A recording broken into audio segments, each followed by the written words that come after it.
building had its nighttime voice, a low hum in the vents, a distant elevator bell, the soft tick of a sprinkler system cycling somewhere above the ceiling tiles.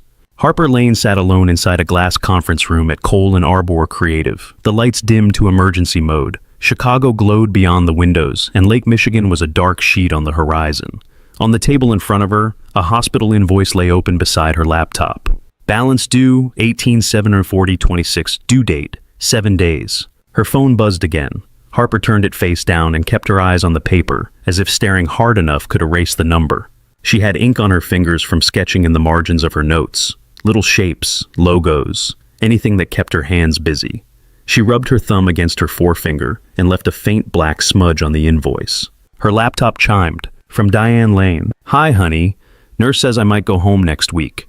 Please do not worry about bills. Please sleep. Love you. Harper read the email once, then again. Her mother wrote like that even when she was scared, polite, and careful, as if her illness was an inconvenience to everyone else. Harper closed the message without replying. Her throat felt tight and dry. If she answered, she might say she was drowning. A shadow crossed the glass wall. Ethan Cole stood in the doorway, already in a suit tie, centered hair neat. He looked like he belonged to the architecture. In his hand was a slim folder, the kind people carried when they expected a signature. You're still here, he said. Harper snapped her laptop shut halfway. I'm finishing work. I need you in my office. Harper slid the invoice under her notebook and followed him into the hallway. The agency was empty awards gleaming in the dark like trophies in a closed museum. Ethan's footsteps were quiet on the polished floor. He walked as if he had places to be even when the building was asleep. His office faced the lake. Tonight the water looked like metal under a black sky. Wind pushed against the windows in steady, patient taps. Ethan closed the door. The click was small. It still sounded final. He set the folder on his desk and opened it. This is not about your work performance.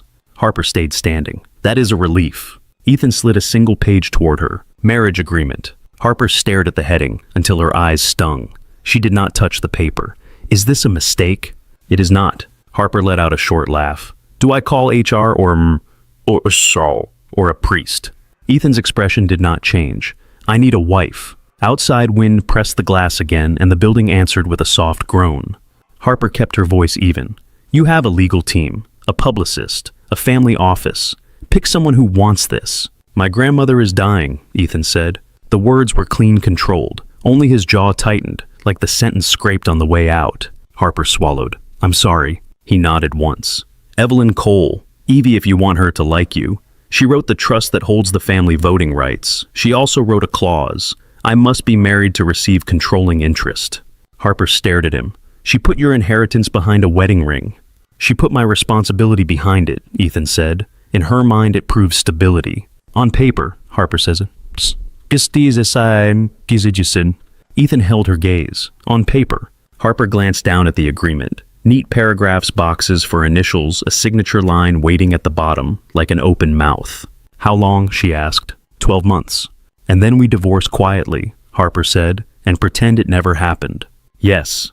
The answer was too quick, too practiced. Harper folded her arms. Why me? Ethan did not look away. You are competent. You are discreet. You do not gossip. You do not panic easily. I'm a person, Harper said, not a solution. Ethan's eyes flicked over her face, as if he was calculating the risk of saying the next thing. You have been pushing for creative director. Harper felt her stomach tighten. Yes, you deserve it. You will get it, Ethan said. Effective immediately, with a bonus and a salary adjustment. Harper forced her expression to stay flat. Her mind did the math without permission. Hospital bills, meds, time. Ethan watched her anyway. He did not smile. He did not act triumphant. He looked tired, like this was the only door left open. Harper's voice came out quiet. My mother needs treatment I cannot afford. I know, Ethan said. Harper went still. How? Emergency contact forms, insurance paperwork. It is on file, Ethan said. He paused. I'm not using it as leverage. It feels like leverage, Harper said. Ethan's gaze held. It is reality. You need money. I need this clause satisfied. We can help each other without pretending it is anything else. Harper looked down again. She imagined her mother in a hospital bed smiling while she struggled to breathe. She imagined the nurse's careful tone when she said, "We'll see what insurance decides." Harper lifted her eyes. I have conditions. Ethan nodded once. Name them. My own room, a door that locks. Accepted. No physical contact unless it is required in public, Harper said. And you ask first. A faint tension showed in Ethan's brow. Accepted. And your son? Harper added. At the word, Ethan's posture sharpened. Not hostile, protective. Ben is 6, he said. He is my priority. Harper glanced at the framed photo on his desk. A boy with dark hair and serious eyes standing in front of a planetarium display, one hand on a model rocket. What does he get out of this? Harper asked. Ethan's voice lowered. He gets stability. He gets adults who do not break promises in front of him. And if he asks me if I'm his mother, Harper said, I will not lie to him in a way that hurts later. Ethan held her gaze for a beat, then nodded. Agreed. Harper drew a breath. Do we share a bed? For the first time, Ethan looked surprised, a real flicker that made him seem less like a suit and more like a man. No, he said. The penthouse has guest rooms. You will have privacy. Harper stared at the paper again. The words cohabitation and confidentiality, in there like they belonged to a contract, not a life. Ethan reached into his desk drawer and set a fountain pen beside the signature line. Black lacquer, gold nib, heavy. It was my grandmother's, he said. She likes watching people sign things. Harper's fingers hovered over it. Her palms were damp. On the corner of the desk sat a small paper rocket folded from plain printer paper, its nose bent, one wing creased. It did not match the office. It did not match Ethan. Ben made that, Harper said. Ethan's eyes flicked to it. Yes. Harper picked up the pen. It felt too expensive for a room that suddenly felt too small. She held it over the page and hesitated, the nib hovering. Wind struck the windows again, low and hollow. The lake beyond was restless and dark. Harper lowered the pen and signed her name. Harper Lane. Careful, even, no flourish. She set the pen down. Her fingers were stained darker now. Ethan signed beneath hers, precise and quick, as if his hand had done this 1,000 times. He capped the pen with a soft click and slid the paper back into the folder. Move in tomorrow, he said. A car will come for you at 9. Harper nodded. She could not trust her voice. She turned toward the door and stopped with her hand on the knob. Ethan was watching her, steady and unreadable, like he was waiting to see if she would bolt. Harper opened the door and stepped into the quiet hallway. The agency felt colder outside his office. The lights hummed. Somewhere a janitor's cart squeaked. Harper walked past the window that faced the lake. City lights shimmered on the water like scattered coins. She rubbed her ink-stained thumb against her forefinger, feeling dried pigment flake away. Her breath fogged the glass for a second, then cleared again. Her phone buzzed in her pocket. Harper kept walking, until the hallway opened into the lobby and the night air hit her when the front doors slid apart. The wind off the lake carried a wet metallic chill that crept into her coat sleeves. She paused on the sidewalk and looked back at the building, at the lit window that had been Ethan Cole's office, now just another bright square among hundreds. She pulled out her phone and called the hospital before she could talk herself out of it. A tired voice answered. Harper gave her mother's name, listened, nodded at facts no one could soften. Stable, resting, medication adjusted, the same careful language, the same quiet threat beneath it. When she hung up, her fingers were still stained with ink. She rubbed them together until the skin warmed, and the black smudge blurred, but it never really went away. She did not sleep much. She lay on top of her comforter in her small Logan Square apartment and stared at the ceiling fan as it turned slow and uneven. Every time she closed her eyes, she saw the signature line waiting for her like a bright strip of ice. At 7, she showered, dressed, and packed like she was leaving for a short trip. She chose practical things first. Work clothes. A worn sweater that still smelled faintly like her mother's laundry soap. She opened the drawer with the photo she kept face down and stared at it for a moment without touching it. Her father's smile in the picture looked like something someone had practiced in a mirror. Harper turned the photo over again and shut the drawer. At 8:30, she stopped at the hospital with a bag of mandarins and a paperback her mother liked. The nurse at the desk recognized her and gave her a look that tried to be kind without promising anything. Diane Lane was propped up in bed, pale but tidy hair, brushed lips tinted with a soft pink she insisted on wearing. She smiled when Harper walked in, the smile that always arrived first, like a reflex. "Hi, honey," her mother said. "Snibish."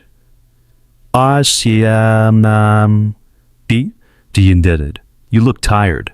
"I am fine," Harper said, and set the fruit on the tray table. She leaned down and kissed her mother's forehead. The skin felt warm and too thin. Diane reached for Harper's hand. Her fingers were cool damp at the tips. "Did you sleep at all?" "A little." Her mother's eyes flicked to Harper's hands. "You have ink." still drawing the world into order. Harper looked down.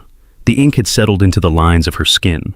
She turned her palm over as if the light might change what it meant. Diane squeezed gently. "You do not have to carry everything alone." Harper forced a smile. "I am not carrying, I am managing." Diane studied her in that quiet way that made Harper feel 12 again. "You are my daughter," she said, "not my bank." Harper inhaled and tasted antiseptic and oranges. She chose her words carefully, like stepping around glass. "Something at work is shifting. It might help with the bills." "Harper," I said. Might Harper cut in too fast? She softened her tone. "It is a good thing. That is all." Her mother watched her for another beat, then nodded once as if agreeing to let the lie stand, because it was holding Harper upright. "Bring me pictures of the lake," Diane said. "I miss water." Harper's throat tightened. "I will." When she left, she stood in the elevator with a stranger and stared at her reflection in the polished metal wall. Her eyes looked clear. Her mouth looked set. She looked like someone who had already decided. At 9, a black car waited by the curb outside her building. The driver stepped out, opened the trunk, and took her suitcase without speaking. Harper slid into the back seat and watched her neighborhood pass brick and graffiti, the corner bakery with the fogged window, the bus stop where she had once stood in the rain with her mother, both of them laughing at their own stubbornness. Downtown rose up glass and steel.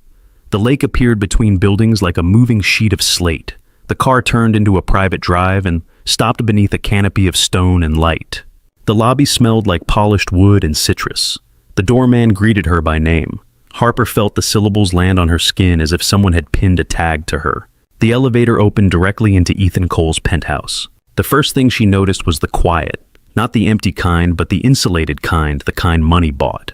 The second thing was the view. Lake Michigan stretched wide gray-blue under a pale sky. The wind made the water look restless, like it was trying to pull the whole city toward it. Ethan stood near the kitchen island jacket off sleeves rolled to his forearms. He looked less formal than last night, but not softer. A mug sat in front of him, black coffee, a single thin line of steam. "You're early," he said. "The car was on time," Harper replied. She set her bag down and let her eyes scan the room without meaning to. Everything was clean, sharp arranged. Even the fruit bowl looked staged. Ethan nodded toward the hallway. "Your room is down there, second door on the left." Harper picked up her suitcase handle again. "I can manage." "I know," he said. The words did not sound like praise. They sounded like an acknowledgement of gravity. She walked down the hall and found a guest room that looked like a high-end hotel. White bedding, a vase with a single branch, a closet that could swallow her entire apartment. In the corner, a desk faced the window. On the desk sat a small lamp and a folded note card. "Welcome." There was no signature. Harper set her suitcase on the bed and stared at the note until she felt her chest loosen a fraction. She turned back into the hallway. A door opened across the hall. A boy stepped out barefoot wearing a shirt with planets on it. He held a paper rocket in one hand and a small flashlight in the other, like he was searching for something in broad daylight. His hair was dark and slightly too long in the front. His eyes were steady and serious. He looked at Harper without blinking. "You are Harper," he said. Harper had expected a hello. She had expected shyness or noise. She got a statement like he had already decided facts mattered more than manners. "Yes," she said, "and you are Ben." He lifted the flashlight a little, the beam cutting across her shirt, her hands, her face. He was not shining it to be rude. He was studying her as if light might reveal truth. "My dad said you are his friend," Ben said. Harper kept her voice calm. "That is true." Ben frowned. "Friends do not live here." Harper did not answer right away. She looked at the paper rocket. The nose was bent just like the one in Ethan's office. Ben noticed her looking and tightened his grip. "It is Apollo 11, he said. "It looks fast," Harper said. Ben's mouth twitched, almost a smile, almost not. "It is not finished. I need tape for the wings. My dad uses the good tape and he hides it." "I do not hide tape," Harper said. "I am more of a leave-it-on-the-counter type." Ben stared at her, weighing the confession. Then he nodded once as if this told him something important. "Are you staying a long time?" he asked. Harper felt the question press against her ribs. She could have given him the easy lie. She could have said yes and let the future clean up the mess. She saw her father in that drawer photo smiling like he was always going to be there. "I am staying for now," she said. "I will not disappear without telling you." Ben looked down at the rocket, then back at her. "Okay." Behind them, Ethan appeared in the hallway. He had stopped far enough away that Ben would not think he was listening, but Harper could tell he had heard every word. His face was neutral, but his eyes had that tight focus he got in meetings, the kind that meant he was trying to control the outcome. "Ben, Ethan said you have schoolwork." Ben lifted the flashlight again. "I already did the math. I am checking the rocket." Ethan's mouth pulled slightly at one corner. "Then check in your room." Ben turned to Harper. "Do you want to see the star map on my ceiling?" Harper glanced at Ethan. Ethan gave a small nod as if granting permission for a normal moment. "I would like to," Harper said. Ben led her into his room. The walls were painted a calm gray, but the ceiling was dotted with glow stars arranged in patterns. A small telescope sat by the window. Books about space were stacked in uneven towers. On the bed, a stuffed dog in a tiny astronaut suit lay on its side, abandoned mid-mission. Ben clicked off the flashlight and pointed up. "That is Orion. That is Cassiopeia. That is the Big Dipper." Harper tilted her head back. The stars were faint in daylight, but she could see them scattered, carefully placed by a child who wanted the sky to stay where he could reach it. "You did this yourself," she said. "My dad helped," Ben replied, quick to correct. "But he put the stars wrong at first. I fixed it." Harper smiled despite herself. "Good thing you were there." Ben's gaze shifted to her hands again. "You draw," he said. Harper flexed her fingers. "Sometimes. My dad says people who draw can see things before they happen," Ben said. Harper looked at him. "Does he?" Ben shrugged, like he did not care, like he cared a lot. "He says it when he is trying to sound like he is not worried." Harper felt something twist gently inside her. She nodded as if she understood, because she did. In the kitchen later, Ethan cooked with the efficiency of someone who had taught himself. He chopped vegetables in even cubes. He seasoned without tasting. Ben perched on a stool and narrated his rocket progress. Harper washed her hands at the sink until the water ran clear. The ink remained a faint shadow. "You can eat with us," Ethan said, not looking up. Harper took a seat at the edge of the island. The stool felt high, like a witness stand. Ben slid a plate toward her as soon as dinner was served. He did it with careful formality, like he was hosting. "My dad makes chicken that is not dry," he informed her. "I appreciate that," Harper said. Ethan set his own plate down. "It can be dry. He is biased."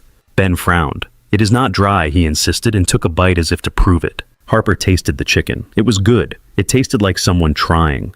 She ate slowly, listening to the rhythm of their ordinary conversation. School, a science project, a teacher who mispronounced Jupiter. Ethan asked questions and waited for answers. Ben spoke like he was used to being heard and not interrupted.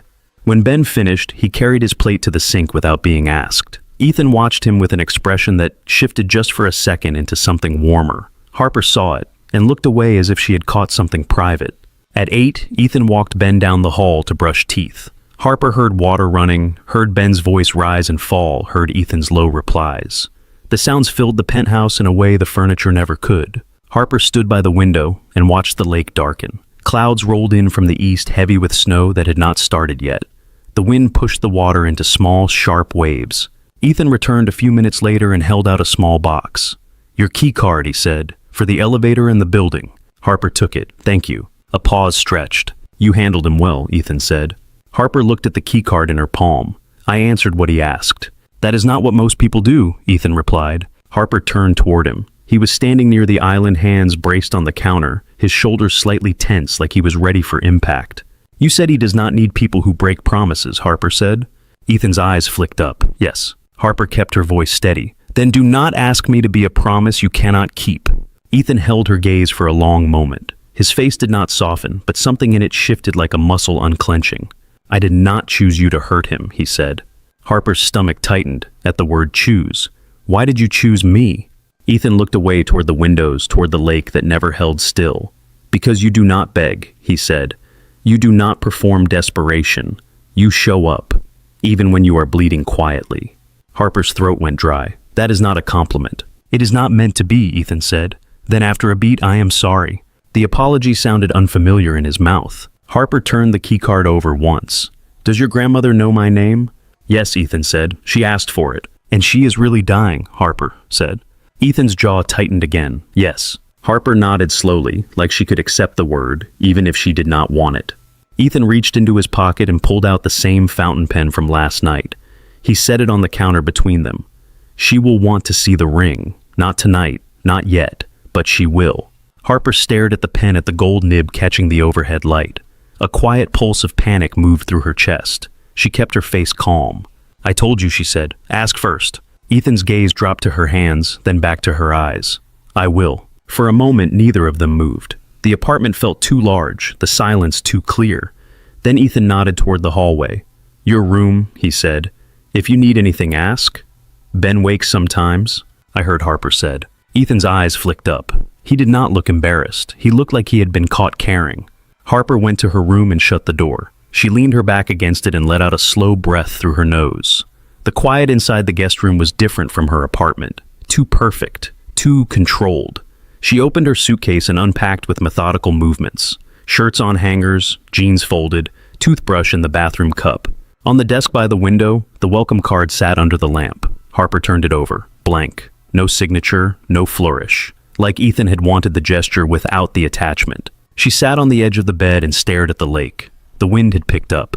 A thin line of whitecaps broke along the surface. A soft knock came at her door. Harper stood and opened it. Ethan was there holding something in his hand. A paper rocket smaller than Ben's, folded from plain office paper. "I found this in my desk," Ethan said. Harper took it carefully. The creases were old, the paper softened from being handled too often. "Ben's." Ethan nodded. "He left it the day he visited the office for the holiday party. He asked where you were. He had seen you in the lobby." Harper felt a strange warmth flare, and then tighten like a string pulled too fast. "He asked about me." "He said you looked like you knew where you were going," Ethan replied. Harper looked down at the rocket in her hand. Its nose was bent the same way as if the world always hit the front first. Ethan's voice lowered. "Ben does not attach easily." Harper kept her eyes on the paper. "Neither do you." Ethan did not deny it. He stood in the doorway, not crossing the threshold, like he was respecting a line that mattered to him more than he would admit. Harper turned the rocket once between her fingers. "I told him I would not disappear." Ethan's gaze held. "Good." Harper lifted her eyes. "Do not make me regret that." Ethan's mouth tightened, and for the first time his controlled expression looked like something close to pain. "I will not," he said, but the words sounded like he was convincing himself too. He stepped back. "Sleep," he added softer. "The building is loud at night. The wind makes the glass complain." Harper almost smiled. "I noticed." Ethan nodded once and walked away down the hall. His footsteps faded into the quiet. Harper closed the door and held the paper rocket against her palm until it warmed. Then she set it on the desk beside the welcome card, like a small guard on duty. She lay down and listened. Somewhere across the hall, a child's voice drifted through a half-closed door, faint and sleepy. Ethan answered in a low murmur. The words were indistinct, but the tone was steady, patient, anchored. Harper closed her eyes and let that sound settle into the room. Her phone buzzed at midnight. One new email. From Executive Assistant. "Reminder, Evie Cole requests your presence at the Cole Foundation fundraiser. Attire formal." Harper stared at the screen until her eyes blurred. Then she set the phone down face down, the way she had done the night before. The lake wind pressed against the window, firm and insistent. And Harper lay still in the dark, feeling the shape of her signature like a bruise she could not stop touching. Harper woke before the alarm, the kind of awake that did not feel like rest. The penthouse was dim and still. Somewhere down the hall, water ran for a few seconds and stopped. The building settled into itself with faint creaks like an old ship that never fully trusted calm weather. Her phone lay on the nightstand face down exactly where she had put it. She flipped it over and read the email again. "Evie Cole requests your presence." Harper sat up and stared at the lake through the window. Gray light lay over the water. The wind made the surface look rough, like someone had dragged a hand across it and left scratches. She dressed for work out of habit, then stopped and changed into something softer. Jeans, a sweater. She tied her hair back and walked to the kitchen. Ethan was already there, coffee in hand, sleeves rolled, jaw tight. He looked like he had been awake for hours, even if he had not slept. His eyes flicked to her phone when she set it on the counter. "You saw it," he said. Harper nodded, formal. "Yes." He took a sip of coffee and set the mug down carefully, as if the sound mattered. "The Cole Foundation fundraiser? It is at the Art Institute tonight." Harper opened her mouth, then closed it again. She wanted to ask why Evie had requested her by name. She wanted to ask how many people knew. She wanted to ask if she had made a mistake signing anything that had an address attached to it. Instead, she said, "Do we have a story?" Ethan's gaze stayed steady. "We met through work. We kept it quiet. My grandmother does not like surprises. That is why it has to be convincing." Harper leaned on the counter and looked at him. "And a ring." Ethan's expression tightened. "Yes." Ben padded into the kitchen a moment later, hair sticking up, shirt inside out. He climbed onto his stool and looked from Harper to Ethan as if scanning for changes. "My teacher says there is a meteor shower this weekend," he announced. Ethan picked up a spoon and set it beside Ben's bowl. "That is nice." Ben frowned. "That is not an answer." Ethan blinked once, then shifted his attention fully to his son. "What is the question?" "Will we watch it?" Ben asked, from the balcony, with blankets. Harper watched Ethan's face soften around the edges just for a second. It happened the way weather changes over water. Quick, real. Then Ethan glanced at Harper, and the softness moved back behind his eyes, like he had noticed he was not alone. "We will see," Ethan said. Ben's eyes narrowed. "That is also not an answer." Harper hid a smile by reaching for a mug. Ben watched her and lowered his voice like he was sharing a secret. "Are you coming to the fancy thing?" he asked. Harper paused. "The fancy thing. Dad gets mad when people talk too long," Ben said. Then he smiles with his teeth. Ethan's eyes snapped to Ben. "Benjamin?" Ben shrugged, unbothered. "It is true." Harper met Ben's gaze. "Yes," she said. "I am going." Ben studied her for a long moment. Then he slid off the stool, disappeared down the hall, and came back holding a paper rocket, freshly folded, the wings sharp, the nose pointed. He held it out with both hands. "For luck," Ben said, like he had heard the phrase somewhere, and decided to trust it. Harper took it carefully. The paper was warm from his palms. "Thank you." Ben nodded once, satisfied, and went back to his cereal. Ethan watched the exchange without speaking. He looked like he was adding it to a file in his head, a list of things he had not planned for. A little after noon, a woman Harper had seen once on video calls arrived with a garment bag and a clipboard. Ethan's assistant, Nora, moved through the penthouse like she owned the air. "Ms. Lane," Nora said, crisp and polite. "Mr. Cole asked me to bring options." "Options," Harper repeated. Nora unzipped the garment bag to reveal a dress, deep green, simple cut, the kind of fabric that caught light without begging for it. A second bag held heels. A small velvet box sat on top of the clipboard like punctuation. Harper's stomach tightened. "This is a lot." Nora smiled with practiced neutrality. "It is the foundation. That is the point." Nora said everything in Harper's room and left without asking if Harper needed help. The message was clear. The event would happen with or without comfort. Harper stood alone with the dress hanging on the closet door. She ran her fingers over the fabric, smooth and cool. It felt like stepping into someone else's life. Her phone buzzed with a call from the hospital. Harper answered and pressed the phone to her ear. "Ms. Lane," a nurse said. "Your mother is doing well today. She asked for you." Harper closed her eyes and pictured her mother's smile, the one that arrived first. "Can I speak to her?" Diane's voice came on, soft and bright. "Hi, honey. Are you eating?" "Yes," Harper lied. "Are you sleeping?" "A little." A pause. Harper could hear the machines in the background, the small beeping that became a rhythm you could not unlearn. Diane said, "You sound like you are wearing your brave voice." Harper swallowed. "I have a work event tonight. Wear something that makes you feel like yourself," Diane said. Harper looked at the dress and almost laughed. "I will try." "Send me a picture of the lake," Diane added, quieter.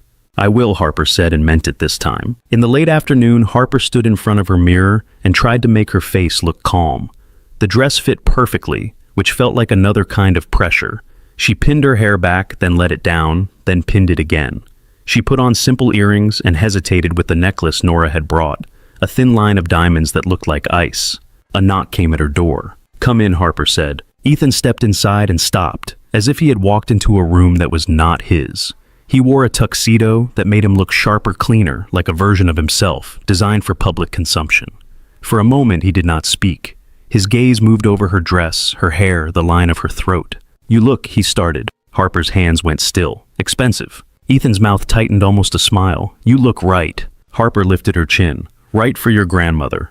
Ethan crossed the room and held up the necklace. "Turn around." Harper turned the fabric of the dress, whispering against her legs. She felt Ethan's fingers at the clasp, cool and careful. His knuckles brushed the back of her neck.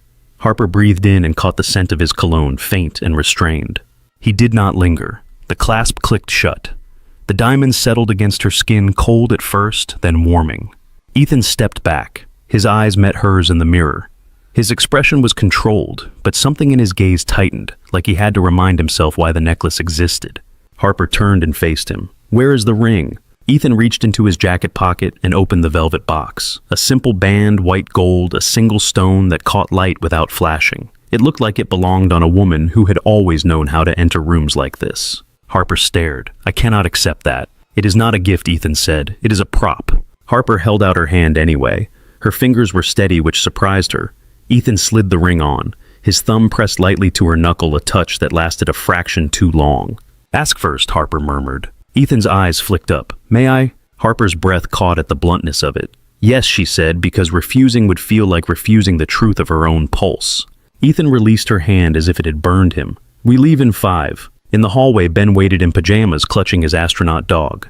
His gaze jumped to Harper's dress, then to the ring. He did not smile. He did not speak. He simply walked up and wrapped his arms around her waist, careful not to wrinkle anything. His head pressed into her stomach like he was checking that she was solid. Harper's hands hovered, then settled on his shoulders. Hey, she said softly. Ben pulled back and looked at the ring again. That is shiny. It is, Harper replied. Ben looked up at Ethan. Do not forget your teeth smile, he said. Ethan exhaled through his nose. I will try not to. Ethan knelt and adjusted Ben's collar, like Ben was dressed for the same event. Mrs. Chen will stay with you, Ethan said. You listen.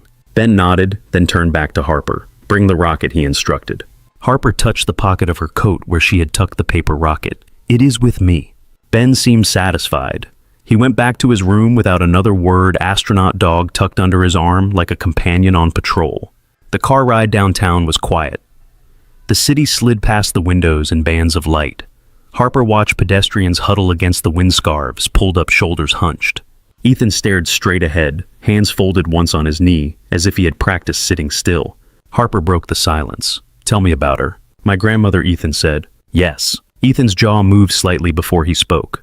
She likes people who do not flinch. She asks questions that sound simple. Do not answer fast just to fill space. Harper nodded. Anyone else? Ethan's gaze remained forward. Scarlett will be there. The cousin. She is my cousin, Ethan corrected. She works as if the company is already hers. Harper glanced at him. You do not trust her. Ethan's voice stayed even. Trust is not a habit in my family. The Art Institute rose up like a lit stone ship. Inside, the air smelled of perfume and old varnish. Harper's heels clicked on marble. Voices layered together laughter and greetings and the soft clink of glass. Ethan placed his hand at the small of her back, light guiding. Harper felt the heat through the fabric of her dress and the steadiness of the gesture. People turned. Eyes flicked. Smiles sharpened with curiosity. A man Harper recognized from the board shook Ethan's hand too long. Cole, he said, you have been hiding a wedding. Ethan's smile appeared, teeth included. Not hiding, he said, protecting. His hand tightened slightly at Harper's back, as if to claim her without saying the words. Harper lifted her chin and returned the board member's smile with practiced ease. A woman in a red gown approached, cheekbones, sharp eyes, bright and cold. Scarlett Cole. Ethan, she said, as if tasting the name. Then her gaze slid to Harper's ring, held there a beat too long. And you must be Harper. Harper's skin prickled. Yes. Scarlett leaned in for a cheek kiss that never quite became contact. Welcome, she said softly. We were beginning to think Evie would have to haunt you to get you here. Ethan's smile stayed in place, but his eyes went flat. Scarlett. Scarlett's smile deepened. Cousin. Harper felt the word cousin land like a warning. Scarlett turned her attention back to Harper. I hope you like art, Scarlett said. The Foundation loves collecting beautiful things. Harper kept her voice calm. I like what people make when they believe someone will see it. Scarlett blinked once as if she had not expected an answer with teeth. How lovely, she said, and drifted away with her glass, leaving perfume in her wake. Ethan's hand moved from Harper's back to her elbow. He guided her through the crowd toward a smaller room lined with portraits. In the center, seated in a chair that looked like it had been chosen to make her seem smaller, sat Evie Cole. Harper had expected frail. She saw a woman with silver hair pinned neatly back and eyes sharp enough to cut silk. Evie's hands rested on the arms of the chair, still composed. A thin shawl lay over her shoulders like an afterthought. Beside her stood a nurse in a black suit, not a uniform, a guard. Ethan approached and leaned down to kiss Evie's cheek. Grandmother. Evie touched his face with 2 fingers, like she was verifying that he was real. You look tired, she said. Too young to look tired. Ethan's smile softened just slightly. I am fine. Evie's gaze shifted to Harper. It did not feel like being looked at. It felt like being measured. So Evie said, this is the woman. Harper stepped forward. Mrs. Cole. Evie's mouth tightened. Evie, she corrected. Mrs. Cole is dead. I am still here. Harper held Evie's gaze and nodded once. Evie. Evie's eyes flicked to Harper's ring. You wear it correctly, she said.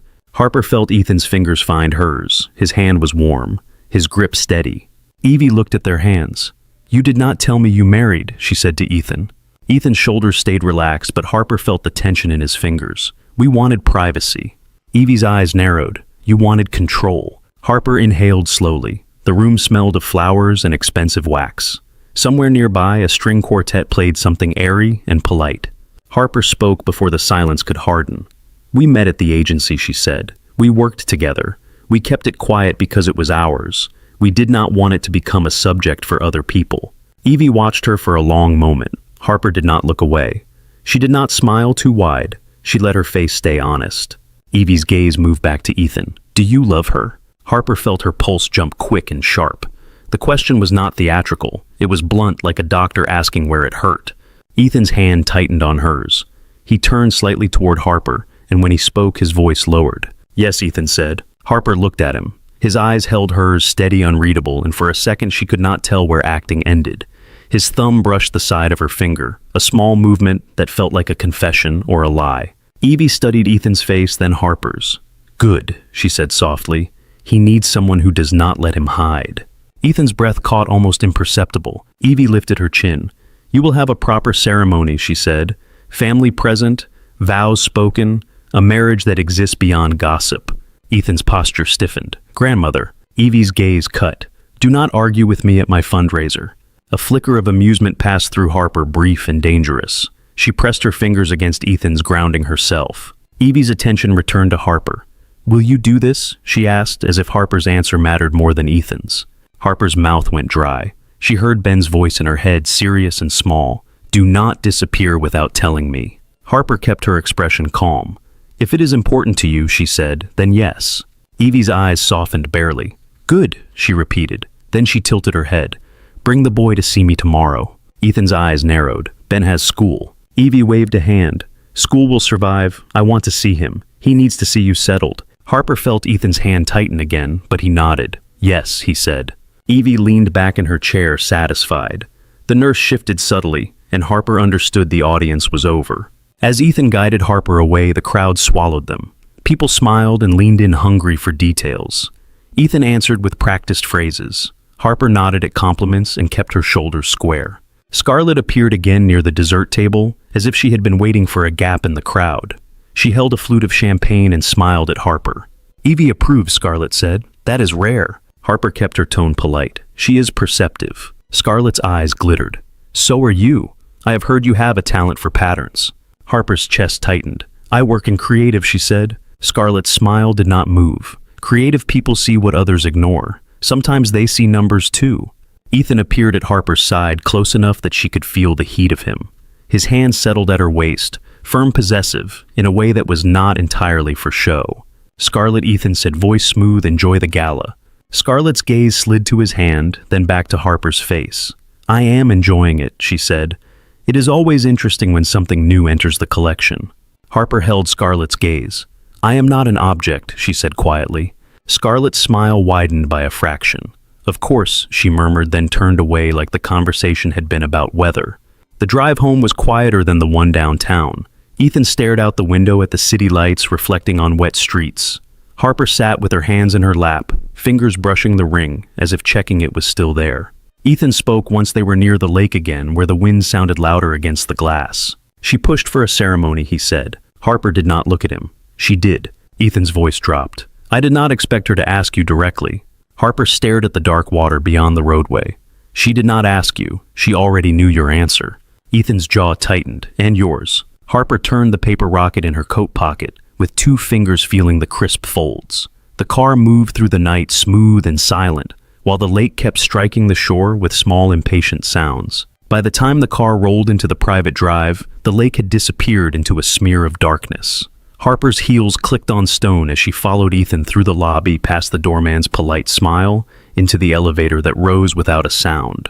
The doors opened to the penthouse, and warmth met her face. Soft light, the faint smell of lemon polish, the kind of quiet that made you aware of your own breathing. Mrs. Chen stepped out of the hallway, like she had been waiting for the exact second they arrived. She was in her 60s, hair pinned back, cardigan neat. Her eyes moved over Harper's dress, the ring, the necklace, then to Ethan's face. "Ben is asleep," she said. Ethan loosened his bow tie. "Thank you." Mrs. Chen's gaze lingered on Harper. Not unfriendly, not welcoming, just attentive, like she was learning the rules of a new arrangement without being told. "Good night," Mrs. Chen, Harper said. Mrs. Chen nodded once. "Good night, Ms. Lane." The title felt strange. Ms. Lane, not quite wrong, not quite enough. When Mrs. Chen disappeared into the service hall, the penthouse seemed larger. Harper took one careful step, then another, as if the marble might crack under the wrong thought. Ethan moved toward the kitchen, poured a glass of water, drank half of it in one swallow. He set the glass down too hard. The small sound echoed. Harper slipped off her heels and flexed her toes against the cool floor. The ring sat heavy on her hand. The diamonds at her throat had warmed, but she could still feel the line of them when she breathed. Ethan spoke without looking at her. "You handled her well." Harper walked to the island and rested her fingertips on the edge, anchoring herself. "Your grandmother does not speak like she needs permission. She speaks like she owns the air." Ethan's mouth pulled, almost amused. "She does." Harper's eyes drifted toward the hallway. "She wants to see Ben tomorrow." "Yes, and you agreed." "I did," Ethan said. He rubbed a hand over his jaw, the gesture tired and human. "I do not say no to her often. When I do, it does not go well." Harper studied him. The tuxedo made him look carved and formal, but the tightness around his eyes was not for show. He looked like someone holding an invisible weight in both hands. She kept her voice careful. "Do you want me there?" Ethan turned, then slow. His gaze met hers. "Yes," he said, "if you can." Harper nodded once. "All right." A pause settled. Ethan's eyes flicked to her necklace. "You can take that off." Harper touched the diamonds. "It was cold when you put it on." Ethan's gaze held for a beat too long. "It was not meant to be comfortable," he said quietly. Harper did not know if he meant the necklace. She looked down, slid the ring a fraction up her finger, then let it fall back into place. "I should sleep," she said. Ethan's shoulders eased like he had been waiting for a reason to end the night. "Good," he replied. "Ben wakes early." Harper turned toward the hall, then stopped. "Ethan." He looked at her. "Thank you," she said, and the words surprised her as they left her mouth. She meant it for the promotion, for the money, for the contract. That was also a lifeline. She also meant it for something she could not name without making it real. Ethan's expression tightened, then softened by a degree. "Good night, Harper," he said. In her room, Harper undid the necklace clasp with trembling fingers. She set it in its velvet box and stared at it like it might start speaking. She washed her hands, scrubbed at the faint ink lines still hiding in her skin creases. It did not fully lift. It never did. She lay down and stared at the ceiling. The building made its low nighttime sounds again. Distant pipes, a faint elevator chime far below, wind pressing at the glass. Somewhere down the hall, a child sighed in his sleep, a soft sound that tightened Harper's chest and made her blink hard in the dark. Morning came in pale bands. Harper walked into the kitchen and found Ethan already dressed, tie in place, hair neat, coffee poured. He looked like he had snapped back into the version of himself the world trusted. Ben shuffled in behind him, rubbing his eyes, astronaut dog tucked under his arm like a shield. He saw Harper and paused. "You are still here," he said. Harper held his gaze. "I said I would be." Ben's shoulders dropped a fraction like he had been bracing for disappointment, and did not need to, at least not today. He climbed onto his stool and began eating toast without speaking. Ethan watched Ben for a moment, then turned to Harper. "She lives in Gold Coast," he said. "A townhouse. There will be staff, a nurse, people who pretend they are not listening." Harper sipped coffee and nodded. "Understood." Ben looked up. "Is Great-Grandma Evie wearing her blue scarf?" Ethan's expression shifted warmer. "Probably." Ben chewed thought, then asked Harper, "Do you know how to tie a scarf so it looks like a cape?" Harper swallowed a smile. "I can learn." Ben nodded, satisfied, and went back to his toast. The car took them along the lake. Wind scratched the surface into white caps. Ben pressed his face to the window and traced shapes on the glass with his fingertip. Harper watched his small hand, the way he drew circles and lines as if making his own map. Ethan spoke quietly. "She will test you." Harper looked at him. So did Scarlett. Ethan's jaw tightened. "Scarlett tests everyone. Evie tests for different reasons." "And what reasons are those?" Harper asked. Ethan's gaze stayed on the road. "She wants to know who will stay when things become unpleasant." Harper felt the words settle into her stomach like a stone. She looked at Ben in the back seat, at the curve of his cheek, pressed to the window, at the astronaut dog's ear sticking out from under his arm. The townhouse smelled like old books and expensive soap. A fireplace was lit even though the room was already...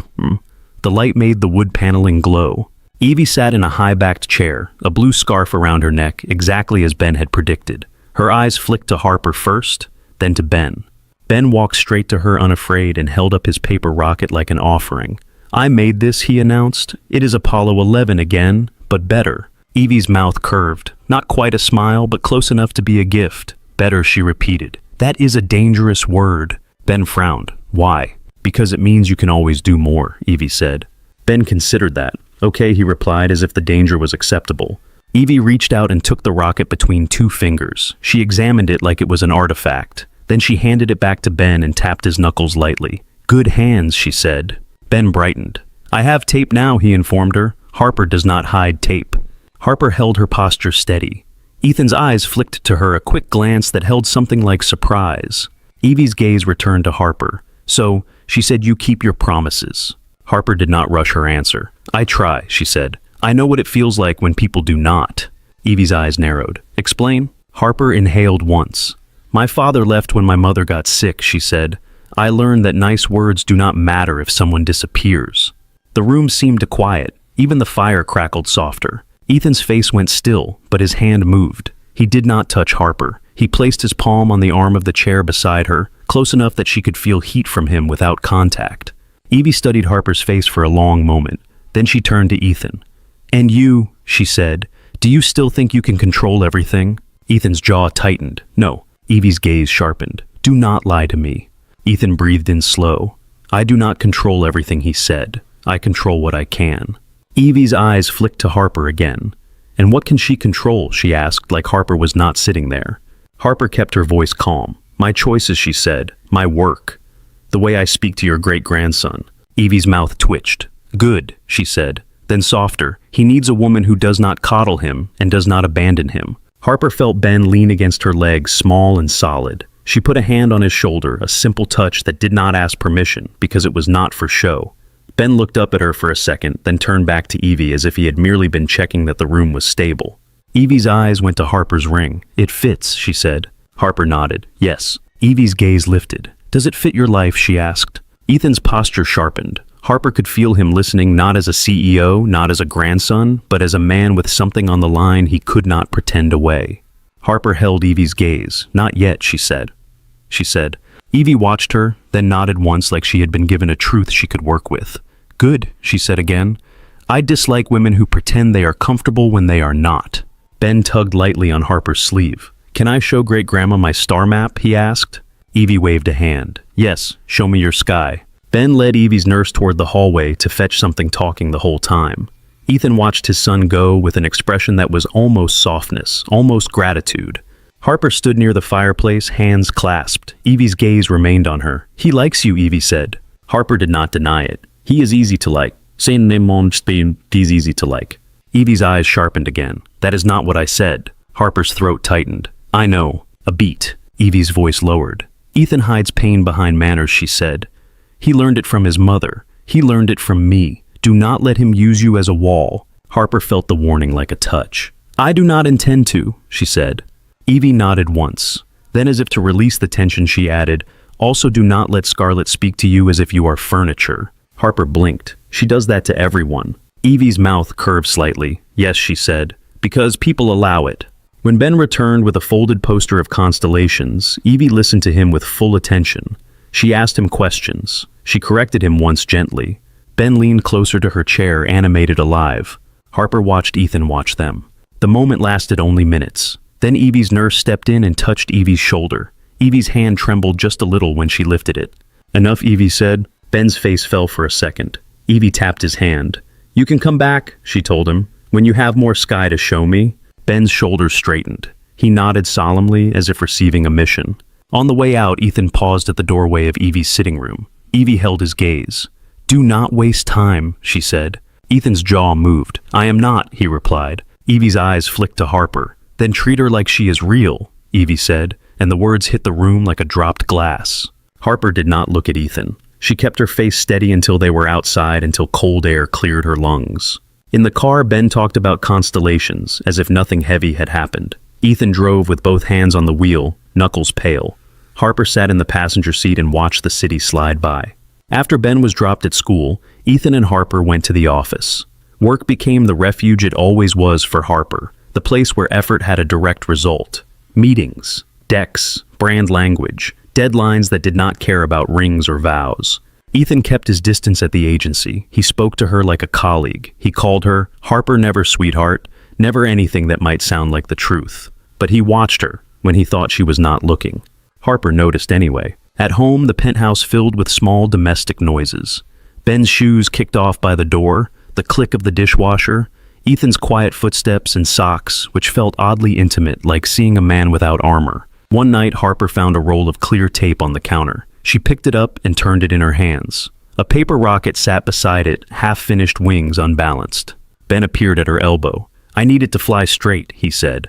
Harper sat with him at the island. She held the rocket steady while he taped the wing's tongue, peeking out in concentration. His hands were small but precise. Ethan came in midway through, jacket tossed over his arm, tie loosened. He stopped in the doorway and watched without speaking. Ben did not look up. "Dad," he said, "Harper says the wings have to match." Ethan's gaze moved to Harper's fingers holding the paper. "She is right," he said. Ben made a satisfied sound and kept taping. Harper glanced up and met Ethan's eyes. He looked like he was seeing something he wanted and did not know what to do with it. When Ben finally held up the finished rocket, he smiled wide, a rare crack in his serious mask. "It is perfect," Harper said. Ben's smile faltered into a question. "Will it stay perfect?" Harper hesitated. "It will get dense," she said honestly, "but it can still fly." Ben looked down at the rocket, then nodded slowly, as if accepting the terms of the universe. Later, after Ben was in bed, Harper stood on the balcony with a blanket around her shoulders. Wind pushed at her hair. The city sounded far away, muted by height and glass. Ethan came out with 2 mugs. He handed one to Harper without speaking. Ginger tea, the kind she had once made for her mother in a too-hot kitchen. "How did you know?" Harper asked. Ethan leaned his elbows on the railing. "Mrs. Chen told me. She said you drink it when you are trying not to be upset." Harper looked at the mug warmth seeping into her palms. "Mrs. Chen notices everything." "Yes," Ethan said. They stood in silence for a moment, watching the lake. The wind was stronger tonight. It made the glass panels hum faintly. Ethan spoke first. "Ben asked if you would be home for dinner tomorrow." Harper's chest tightened. "What did you say?" "I said yes," Ethan replied. Harper's head snapped slightly toward him. "You said yes without asking me?" Ethan's eyes stayed on the water. "You have been here every night." "That does not mean you get to decide," Harper said. Ethan's jaw tightened. "You are right." The admission surprised her. It should not have, but it did. Harper breathed out slowly. "I am going to the hospital tomorrow," she said. "It is my weekend to sit with my mother. I bring her books. She pretends she can read. I show her pictures of the lake because she asked." Ethan's gaze flicked to her, then quick. "How is she?" Brave, Harper said. "Polite, tired." Ethan nodded once, as if storing the words. "Ben asked about your mother," he said. "He wanted to know if she likes space."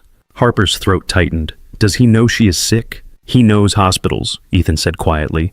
"He knows people can leave without leaving." Harper gripped the mug tighter. The warmth was not enough. Ethan's voice lowered. "He is getting attached," he said. Harper did not move. "I know." Ethan's eyes stayed on the lake, but his shoulders looked tense, like he was bracing for a hit he could not block. "He has not done this before," Ethan said. "Not with women who visit. Not with coworkers. Not with anyone." Harper swallowed. Maybe he is just being friendly. Ethan's mouth pulled in something close to a grim smile. "He asked Mrs. Chen if she thinks you like pancakes. He asked me if your toothbrush is the blue one or the white one. He asked if your shoes are comfortable because your feet looked hurt after the fundraiser." Harper blinked hard. Her eyes stung. "He is observant. He is hungry for consistency," Ethan said. The wind rose, shoved against the glass with a deeper sound. Harper felt it in her bones. She looked at Ethan, and for a second the CEO mask was thin enough to see the man beneath the father, the child who had once learned not to trust a door staying shut. Harper spoke softly. "I told him I would not disappear." Ethan's gaze shifted to her hand to the ring, then back to her face. "And if I end this," he said, and the words sounded like they scraped what happens to him. Harper's breath caught. She could feel the question behind the question. What happens to you? What happens to me? She set the mug on the balcony table and wrapped her arms around herself. "I do not want to hurt him," she said. Ethan's voice was quiet. "Neither do I." They stood there, both of them, staring at the lake as if it held an answer. Wind whipped Harper's hair across her cheek. She did not brush it away. Inside, a soft sound came from the hallway. A small shuffle, a door opening. Ben stood in the balcony doorway, in pajamas, astronaut dog tucked under his arm. He blinked against the light and looked from Harper to Ethan. "I had a bad dream," he said, voice small. Harper's chest tightened. She opened her arms without thinking. Ben crossed the room and pressed into her face against her sweater, breathing fast like he had run. Harper stroked his hair. "You are safe," she said softly. Ben's shoulders shook once, then steadied. He pulled back and looked at Ethan, then at Harper again. Can we do the blankets, Ben asked, for the meteor shower thing, even if it is cold? Ethan's throat moved as he swallowed. He looked at Ben, then at Harper. His eyes held something raw for a second, a silent plea, a silent fear. Harper knelt to Ben's height and brushed a thumb over his cheek. We can do blankets, she said. Ben nodded, satisfied, and yawned, the bad dream already fading. Ethan stepped forward and lifted Ben easily, cradling him against his chest. I will put him back, Ethan said. Harper watched them disappear down the hall. The astronaut dog's little helmet bobbed with each step. On the balcony table, Ben's paper rocket sat where Harper had set it earlier, wings taped carefully, nose pointed toward the dark lake. The wind nudged it just slightly, and it did not fall. The next evening, Ben insisted on blankets. He dragged 2 from the linen closet with the seriousness of a rescue mission and piled them on the living room floor. Mrs. Chen raised an eyebrow at the mess and said nothing. Ethan dimmed the lights. Harper turned off her phone. They went to the balcony in socks. The air hit Harper's face like cold water. The lake was black and restless, the wind loud enough to make conversation feel like work. Ethan spread one blanket on the outdoor sofa and lifted Ben onto it. Ben tucked his astronaut dog under his chin and stared up at the sky as if he expected it to open. Do you see any? Ben asked. Harper leaned back and looked. The city's glow washed out most stars, but a few held on sharp and stubborn. I see some, she said. Ben pointed with a gloved hand. That one is Vega, he announced. That one is Altair. Ethan watched Ben's face more than the sky. Harper watched Ethan's hand the way it stayed near Ben's shoulder, ready to steady him, ready to catch. A thin streak of light scratched across the darkness. Ben inhaled so hard his whole chest lifted. There, he whispered. Did you see? Harper's smile came fast, unguarded. I saw. Ben's eyes shone. He shifted closer until his shoulder pressed into Harper's arm. Harper did not move away. She felt Ethan's gaze on her, quiet, heavy. She kept looking at the sky. Another streak. Smaller this time, like a spark kicked off a blade. Ben clapped once, then pressed his hands together and held still, as if loud joy might scare the sky away. The wind rose and tugged at Harper's hair. Ethan reached out and tucked a strand behind her ear. The touch was brief. It still made Harper's breath catch. Ethan withdrew his hand like he had forgotten to ask permission, then looked at her. Sorry, he said. Harper swallowed. It is fine, she replied, and did not know if she meant the words or the feeling. Ben yawned, the wonder wearing him out. Ethan lifted him and carried him inside, blanket wrapped around his small body like a cape. Harper followed, closing the balcony door against the wind. In Ben's room, Ethan sat on the edge of the bed, while Ben arranged his astronaut dog at the pillow. Ben's eyes were half closed, but his mouth stayed busy. Great-Grandma Evie said you will have vows, Ben murmured. Ethan's shoulders tightened slightly. Did she? Ben nodded without opening his eyes. She said vows are like promises you say out loud, so you cannot pretend you forgot. Harper stood in the doorway, arms folded, feeling the sentence settle in her chest. Ben squinted at Harper. Do you know vows? Harper kept her voice soft. I have heard them. Ben's gaze slid to the ring on Harper's finger, then to Ethan. He looked like he was building a question he was not sure he wanted to ask. Ethan stood. Sleep, he said gently. You have school. Ben's eyes closed fully. Okay, he whispered. Do not forget. Ethan brushed Ben's hair back, once slow and careful. I will not, he said. In the hallway, Ethan paused. His face was calm, but his eyes were not. She talks to him, Harper said. She talks to everyone, Ethan replied. His voice lowered. Ben repeats what sticks. Harper looked down at the ring and rotated it once. Her skin beneath it felt too warm. When is the ceremony? Ethan exhaled through his nose. This weekend, he said. Door County. Harper stared. Wisconsin. Yes, that is fast. Ethan's mouth tightened. It is my grandmother. Harper nodded once. She understood speed when time was running out. The next day, Nora arrived with a folder thicker than Harper's notebooks in college. She placed it on the island and opened it like she was unveiling a case file. Schedule, Nora said. Departure Friday afternoon. Arrival at the lake house by sundown. Dinner with family. Ceremony Saturday. Brunch Sunday. Harper glanced at Ethan. Your grandmother planned this in a day. Ethan looked at the folder like it offended him. In an hour, he corrected. Nora slid another envelope toward Harper. Fittings, she said. I have arranged a tailor, also a hair appointment. Harper's throat tightened. I can do my own hair. Nora smiled. You can. Evie prefers you do not. Ethan's expression flickered. A hint of apology passed through his eyes, then vanished behind control. You do not have to do anything you do not want, he said, but the sentence sounded like a technicality. Harper placed her palm on the folder, feeling the smooth paper. I agreed to be convincing, she said. Not comfortable. Nora's gaze moved to Harper's ring and back to her face. Convincing is comfort, Nora replied, then turned to Ethan.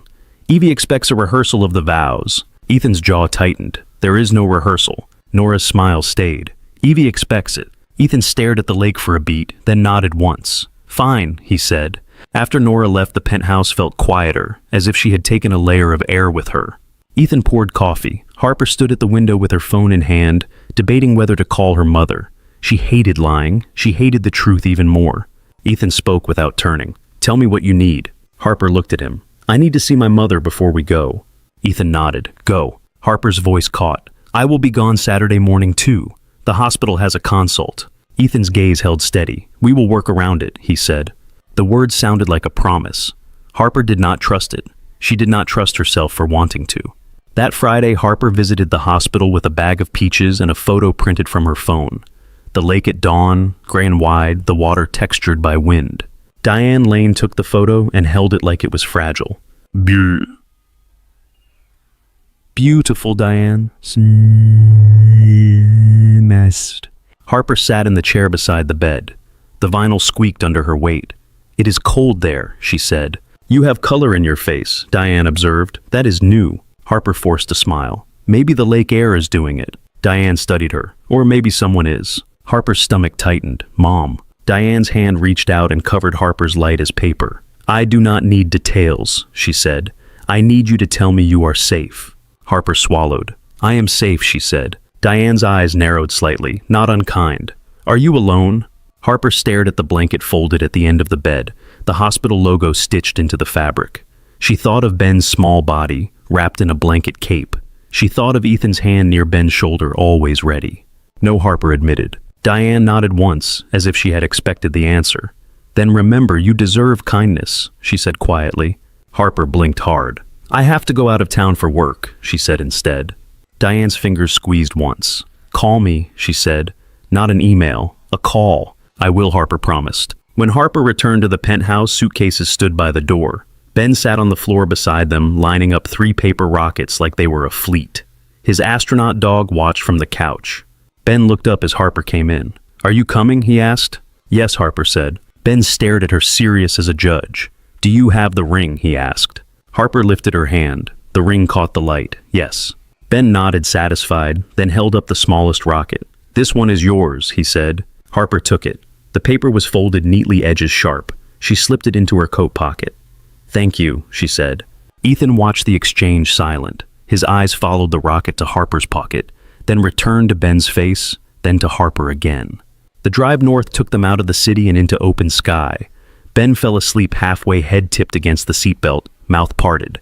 Ethan drove with one hand on the wheel and the other resting near the gear shift, relaxed only by degrees. Harper watched the landscape change. Flat fields, bare trees, a pale sun that looked exhausted. She felt the ring against the steering wheel when she adjusted the air vent. It was always there, a weight, a reminder. Near Door County, the air smelled different. Pine, cold water, wood smoke. The lake house sat back from the road lights glowing in the windows. The driveway curved through trees that creaked in the wind. Harper stepped out of the car and felt the cold bite her cheeks. Ben woke up the moment the car door opened and looked around like he was checking for danger. Inside the house was warm and loud, not chaotic, but alive. A cousin Harper did not recognize hugged Ethan too hard. A woman with silver earrings complimented Harper's dress and looked at her ring twice. Someone laughed near the kitchen, sharp and bright. Scarlett stood by the fireplace with a glass of wine, as if she had been waiting in that exact spot to see Harper arrive. Welcome to the family, Scarlett said. Harper returned the smile politely. Thank you. Scarlett's gaze slid to Ben, who had moved closer to Harper's side. He is handsome, Scarlett said. Ben stared at Scarlett without smiling. I know, he replied. Scarlett blinked, then laughed softly. Confident, she said. Ben looked at Ethan. Is she the one who collects beautiful things? He asked. Ethan's mouth tightened. Ben, he said quietly. Harper hid a smile by smoothing Ben's hair. Ben leaned into her touch for a second, then pulled away like he remembered he was supposed to be tough. Dinner stretched long. Evie did not appear. Staff moved in and out with quiet plates and steaming bowls. People asked Harper questions that sounded friendly and felt invasive. "How did you meet a man?" asked. "At work," Harper said. "And you never told anyone?" a woman added, delighted. Harper's smile stayed steady. "We wanted privacy," she said. Across the table, Ethan's gaze met hers, once held for a beat, then shifted away. Later, Scarlett cornered Harper near the kitchen when Harper reached for a glass of water. "You are good at this," Scarlett said softly. Harper kept her tone even, at drinking water. Scarlett's smile did not reach her eyes, at not flinching. Harper took a sip. "I flinch," she said. "I just do it later." Scarlett's gaze moved to Harper's hand. "That ring is lovely," she said. "It is a prop," Harper replied. Scarlett's eyebrows lifted. "How honest," she murmured. "Be careful with honesty in this family." Before Harper could answer, Ethan appeared beside her, close enough that Scarlett's smile sharpened with satisfaction. Ethan's hand settled at Harper's waist, firm, deliberate. Harper felt the touch through her dress and tried not to lean into it. "Scarlett," Ethan said. His voice was smooth. "Evie asked for Harper." Scarlett lifted her glass slightly. "Of course," she said. "Evie gets what she wants." Upstairs, Evie's room smelled of lavender and medicine. She sat in a chair by the window, blue scarf around her neck, eyes bright. Her nurse stood nearby, arms folded. Evie's gaze swept over Harper. "Come closer," she said. Harper stepped forward, Evie's eyes fixed on the ring, then on Harper's face. "You still look uncomfortable," Evie observed. Harper kept her voice calm. "I am in someone else's house." Evie's mouth curved slightly. "It is yours too now," she said. "If you are real." Ethan's posture stiffened. "Grandmother." Evie raised a hand. "Do not protect her from me," she said. Then to Harper, "Show me your vows." Harper's heart thumped once hard. "Now." Evie's eyes did not soften. "Now." Ethan stepped forward. "We did not write vows," he said. Evie stared at him like he had spoken nonsense. "Then write them," she replied, "or speak what is true." Harper felt Ethan's gaze flick toward her, warning and plea tangled together. Evie's voice lowered. "Promises said out loud cannot be rearranged later," she said. "That is why people fear them." Harper swallowed. Her palms were damp. She did not want to invent words that would cling to her mouth afterward. She looked at Evie and spoke slowly. "I promise to be kind to Ben," she said. "I promise not to make him earn affection. I promise to tell the truth even when it is hard." Ethan's breath caught quietly. Evie studied Harper's face. Then she looked at Ethan. "And you," she said. Ethan's jaw tightened. He stared out the window for a beat as if the dark water might give him language.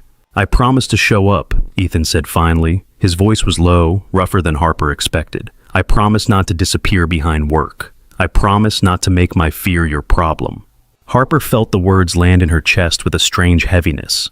Not romance, not performance, something closer to surrender. Evie nodded once. "Better," she said. "Tomorrow you speak them again, in front of witnesses." The next day arrived with a cold sun and wind that made the trees hiss. The ceremony was held in the back garden near the water. String lights hung between branches. Chairs were arranged in neat lines. The lake was visible through the trees, dark and moving. Harper wore an ivory dress Evie had chosen simple, and fitted sleeves that brushed her wrists. Nora pinned Harper's hair back and told her to breathe. Harper did. It did not help. Ethan waited near the small arch of pine boughs. He wore a dark suit, no tie. His hair was neat.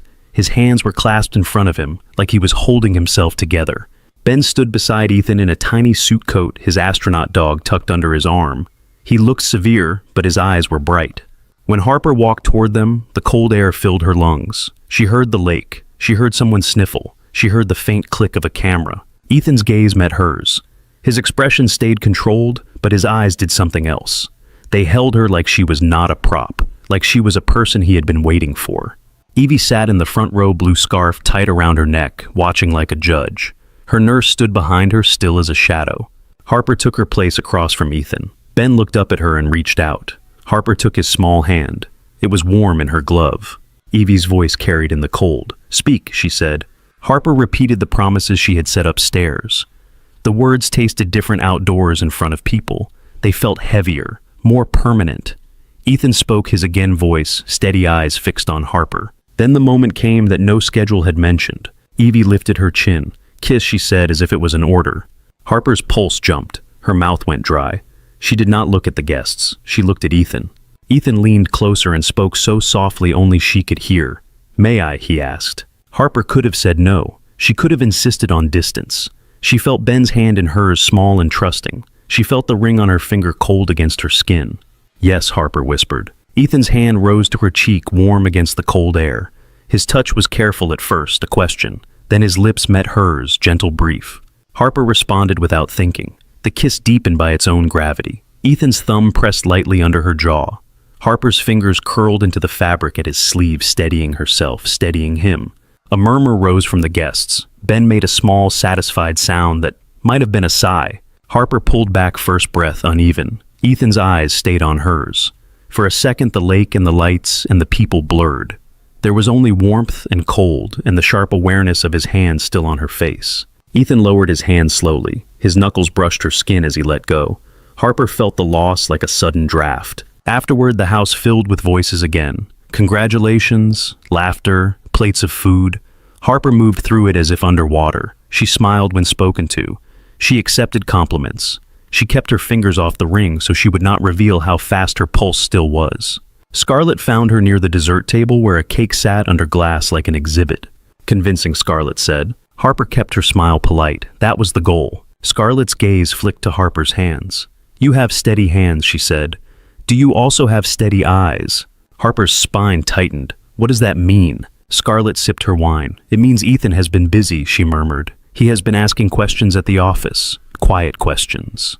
Harper felt the room tilt slightly. About what? Scarlett's smile stayed delicate. Money, she said. Numbers. Patterns. Things that make men nervous when they realize they have missed them.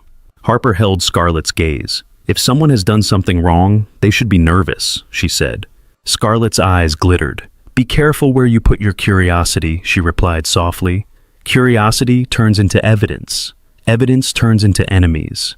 Before Harper could answer, Ethan appeared at her side. His hand settled at her waist again, firmer than before. Harper felt the pressure and wondered if he knew what Scarlett had said. Scarlett, Ethan said calmly, stop. Scarlett lifted her glass in a small salute. Family, she said, and walked away. Ethan turned to Harper. His voice was low. What did she say? Harper looked at his hand on her waist, then up at his face. His eyes were steady, but there was tension under them, like a wire pulled tight. She talked about money, Harper said, about you asking questions. Ethan's jaw tightened. She noticed. Harper's throat felt dry. Is it true? Ethan held her gaze for a beat, then nodded once. Yes, he said. I need to show you something when we get home. Harper's fingers brushed the small paper rocket in her pocket. She felt its sharp folds through the fabric. She nodded slowly, the cold air still in her lungs, the taste of Ethan's kiss still on her mouth. The drive back from Door County was quieter than the drive up. Ben fell asleep with his astronaut dog pinned under his chin, one hand still curled around the smallest paper rocket, like he was afraid it might wander off. The sky outside the window looked rinsed clean, pale, and cold. Fields rolled by in slow, empty bands. Harper watched them without seeing much of anything. Ethan kept both hands on the wheel. His shoulders stayed square. His face stayed composed. The only thing that gave him away was the way he swallowed too often, like the air was dry. Harper could still feel the warmth of his hand on her cheek from the kiss. It had been careful at first, permission and restraint. Then it had tipped into something else.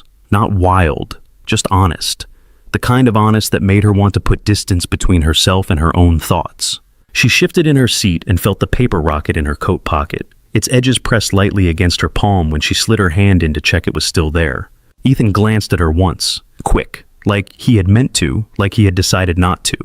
The city came back in pieces, a cluster of buildings on the horizon, a billboard, the lake dark again, wind roughening it into small, sharp waves. When they turned into the private drive, Harper felt her body exhale without her permission, as if the penthouse had started to register as a place she could breathe. Inside, Mrs. Chen met them with the same calm efficiency. She took Ben from Ethan with practiced arms and carried him down the hall without waking him. Harper stood by the door and watched Ben's socked foot swing slightly as Mrs. Chen walked away. You said you needed to show me something, Harper said. Ethan nodded. Come. He did not take Harper to the living room. He took her to a smaller office tucked behind the kitchen, a room she had not entered yet. The lights were dim. A desk faced the window. The lake beyond looked like a sheet of bruised steel. On the desk sat a laptop closed. Beside it, a stack of printed pages held down by a paperweight shaped like a smooth stone. Everything looked arranged, controlled. Ethan opened the laptop and entered a code without looking at the keyboard. The screen lit his face in pale blue. Harper took the chair opposite him and folded her hands in her lap so she would not touch anything before she understood the rules. Ethan pulled up a spreadsheet and turned the laptop slightly toward her. At first, it looked like any financial report. Vendor names, amounts, dates, cost centers. Harper's eyes moved across the numbers, letting them settle, letting her brain do what it always did when something did not add up. Then she saw it. The amounts were consistently just under a certain threshold. Not random, not natural. A series of invoices at 49,500, another at 49,700, another at 49,820, all just below the line that would trigger an additional review. Harper looked up. Approval limit. Ethan nodded once. Anything over 50,000 requires a second signature. Harper's pulse steadied, sharpened. This was work. This was something she could hold without breaking. She leaned in. Show me the vendor list. Ethan clicked. A column expanded. Harper read names out loud, half to herself. Northline Consulting, Cedar Ridge Services, Lakefront Media Partners. She paused. Lakefront Media Partners is not in our approved roster. It is now, Ethan said. Harper's eyes narrowed. Who approved it? Ethan scrolled. A digital signature, a name, Scarlett Cole. Harper did not react outwardly. Inside, something cold slid down her spine. Ethan watched her face. I am not accusing her without proof, he said. That is why I asked you. Harper's voice stayed calm. You asked me because I am not family. And because you see patterns, Ethan said. Harper ran a finger along the screen without touching it, tracing lines in the air. This is not sloppy, she murmured. This is designed. Ethan's gaze held. That is what I thought. Harper sat back and looked around the room. A printer in the corner, a locked drawer, a pen cup with two pens placed parallel as if Ethan had lined them up. Do you have the raw invoices, she asked. Ethan pulled a folder from the drawer and slid it across the desk. Hard copies. Harper opened it. The paper smelled faintly of toner and dust. She flipped through pages, eyes moving faster now. Invoice layouts were nearly identical across vendors. Same font, same spacing, same phrasing in the description field. She tapped one line with her finger. This sentence is copied. Ethan leaned forward. What? Harper held up 3 invoices. Same wording, same misspelling, on 3 different vendors. Ethan's jaw tightened. So it is one person. Or one template, Harper said. Whoever built it did not bother to disguise their handwriting. Not on paper, on structure. Harper reached for a pen, then stopped. The pen cup had Ethan's neat pens in it too. Polished, too expensive. She went to her purse, pulled out her own cheap black pen and started marking the margins. Ink bled slightly into the paper fibers. It grounded her. She worked for an hour without noticing time. She built a list. Vendor, amount, date, approver, cost center. She circled repeating patterns. She drew arrows. She wrote questions in tight handwriting. Ethan stayed quiet. He answered when asked. He fetched coffee once and set it down beside her without speaking. He did not drink his own. At some point, Harper realized she was not wearing her ring. She looked down at her hand bare. She could not remember taking it off. She must have slipped it into her jewelry dish when she washed her hands earlier, like a reflex, like her skin had needed to breathe. Harper kept working anyway. When she finally leaned back, her neck stiff, Ethan's gaze was on her ink-stained fingers. You do this like you have done it before, he said. Harper rubbed her thumb against the side of her pen. I worked in compliance for a year after college, she replied. I hated it. I missed making things, but I learned how people hide. Ethan's eyes held something like respect. And how do they? Harper tapped the stack of invoices. They hide in boredom, she said. They count on no one caring enough to look twice. Ethan's phone buzzed. He glanced at it, then set it face down without answering. Harper looked at him. Tell me about Scarlett's role.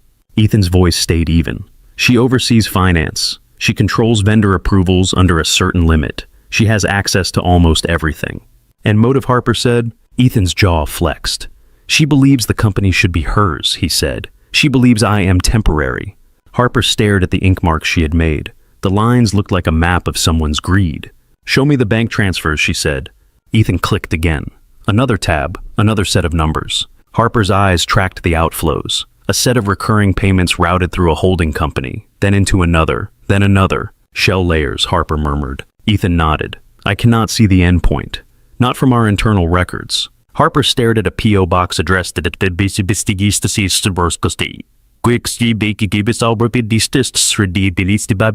listed for one vendor.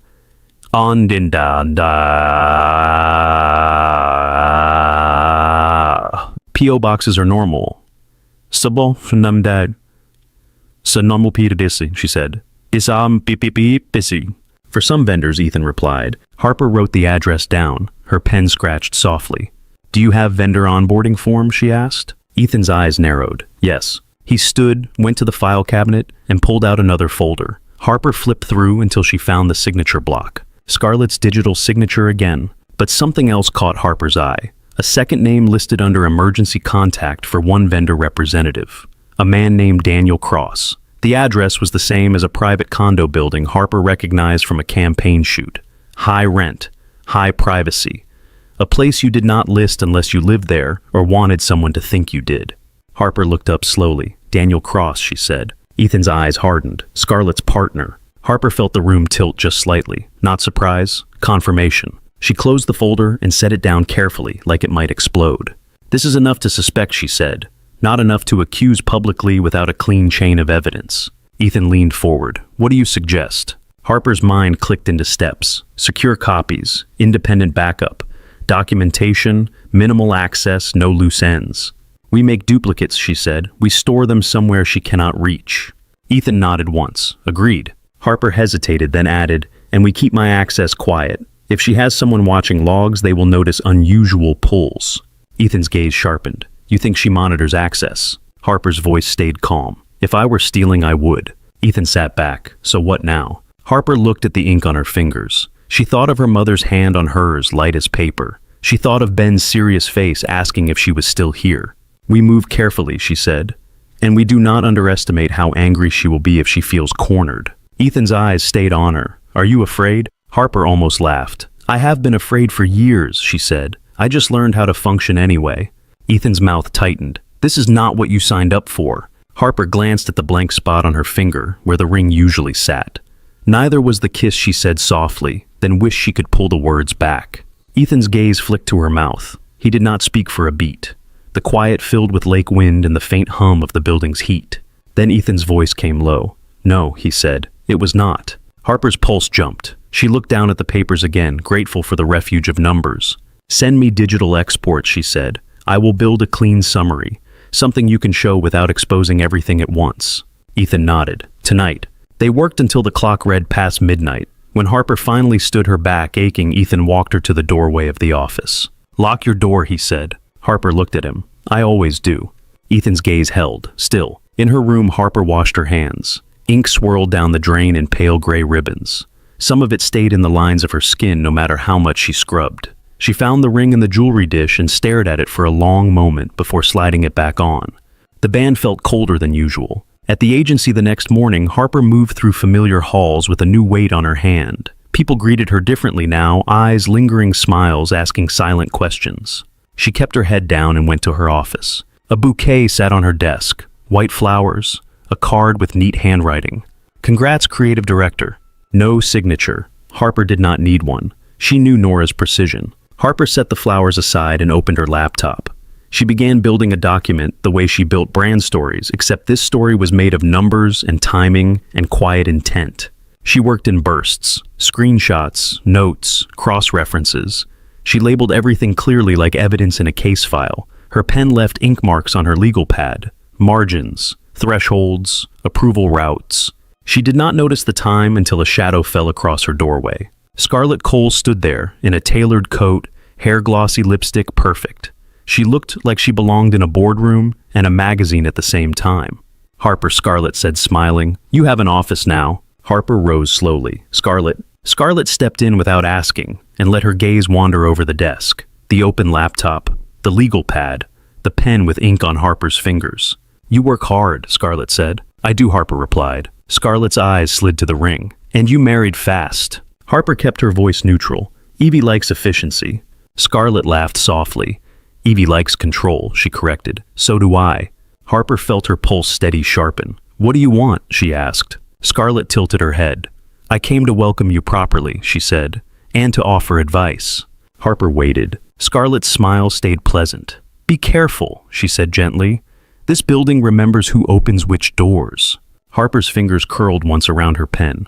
"Do you monitor doors now?" Scarlett's eyebrows lifted slightly. "I notice patterns," she said. "It runs in the family." Harper held her gaze. "Patterns can be useful," Harper replied. "Sometimes they show you where money goes." For a split second, Scarlett's smile froze. It returned just as quickly, smoother than before. "You are bold," Scarlett murmured. "Bold can be charming. Bold can also be misunderstood." Harper did not blink. "I prefer clarity," she said. Scarlett leaned closer, voice still soft. "Clarity is dangerous when people have spent years investing in fog," she said, then straightened and glanced around the office as if taking in the view. "Congratulations again." When Scarlett left, the air felt different. Harper sat slowly and stared at her screen without seeing it for a moment. Her phone buzzed with a text from Ethan. "Are you all right?" Harper's fingers hovered over the keyboard, then typed. Scarlett visited. The response came quickly. "Do not be alone after work." Harper stared at the words. She should have felt protected. Instead, she felt something tighter, something that made her want to push back. She typed, "I can handle myself." A pause, then another message. "I know. Let me handle the part that should never touch you." Harper's throat tightened at the sentence. It sounded like a promise. It sounded like fear. That night back at the penthouse, Ben ran to the door when the elevator opened. He skidded on the wood floor and stopped just short of crashing into Harper's legs. "You came back," he said, like he had been counting. Harper crouched. "I came back," she repeated. Ben lifted his paper rocket fleet like a parade. "I upgraded," he announced. "This one has fins." Harper smiled. "You are going to leave NASA in the dust." Ben looked pleased, then serious. His eyes flicked to the ring. "Do you have to wear that all the time?" Harper's hand moved to it instinctively. "For now," she said. Ben frowned. "Does it make your finger feel trapped?" Harper stared at him. He asked questions like a scientist, but he looked at her like someone who needed the answer to mean something. "It feels heavy sometimes," she admitted. Ben nodded once satisfied, as if honesty was the only thing he truly required. Ethan appeared behind Ben, jacket off, tie, loosened sleeves rolled. His eyes moved from Harper's face to the ring, then to Ben. "Homework," Ethan said softly. Ben groaned and walked away, dragging his astronaut dog by one paw. Ethan stepped closer. "Scarlett came to see you," he said. Harper nodded. "She told me doors remember." Ethan's jaw tightened. "She is warning you." "She is warning you," Harper corrected. "I am just the way she delivers it." Ethan's gaze held hers. "I should not have put you in this." Harper's voice stayed steady. "You did not put me in it. I signed. I chose." Ethan's eyes flicked to her hand. "You chose a job. You chose money for your mother," he said. "You did not choose a fight with my family."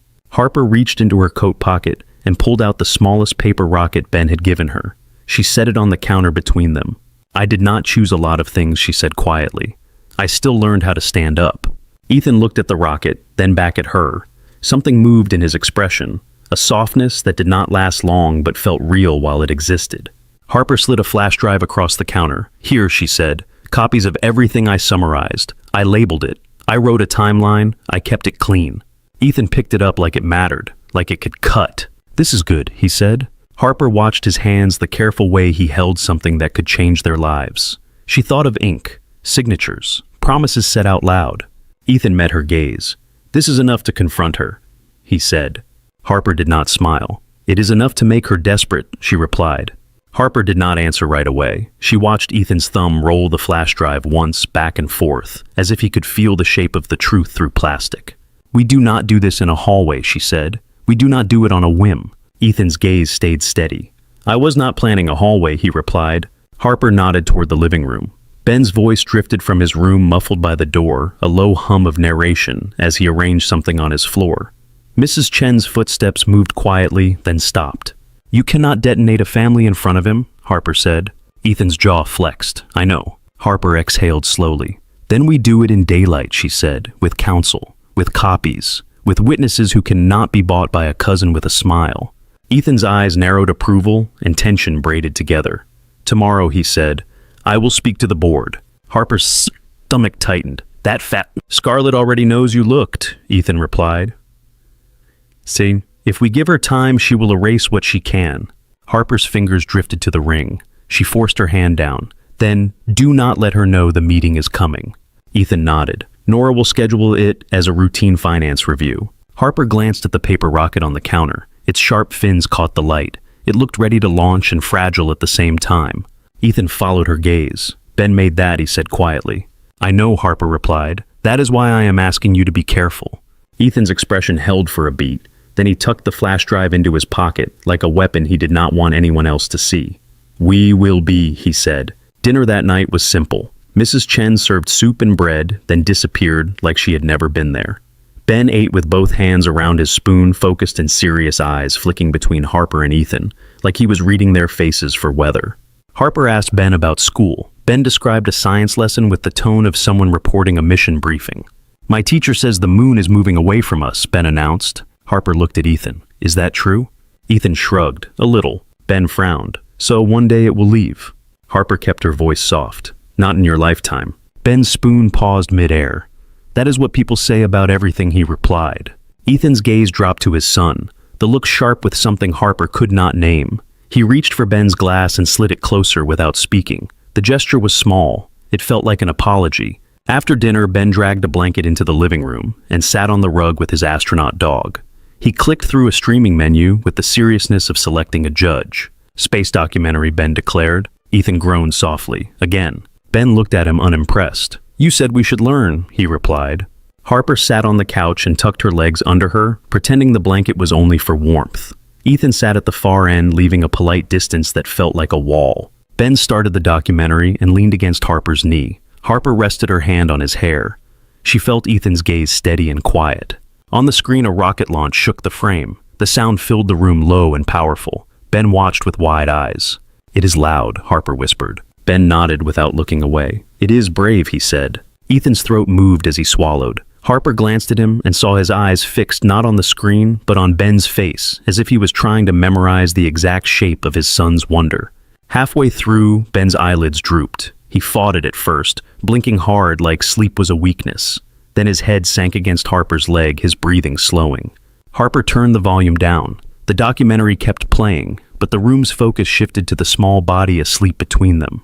Ethan leaned forward slightly. His voice dropped. "I do not want him caught in the middle," he said. Harper kept her eyes on Ben's face. "Then do not make him a battlefield," she replied. Ethan's gaze held hers. There was a question in it and fear. He did not ask it out loud. Harper answered anyway, quiet. "If she is stealing from your company, she is stealing from him too," she said. "You cannot protect him by letting that stand." Ethan's shoulders eased a fraction. "I know," he said. The documentary ended. The screen dimmed. Harper stayed still, afraid movement would wake Ben and spill the fragile piece. Ethan reached down and lifted Ben carefully.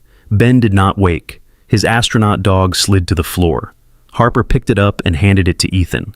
Their fingers touched for a brief second. Warm skin against warm skin. Ethan's eyes flicked up.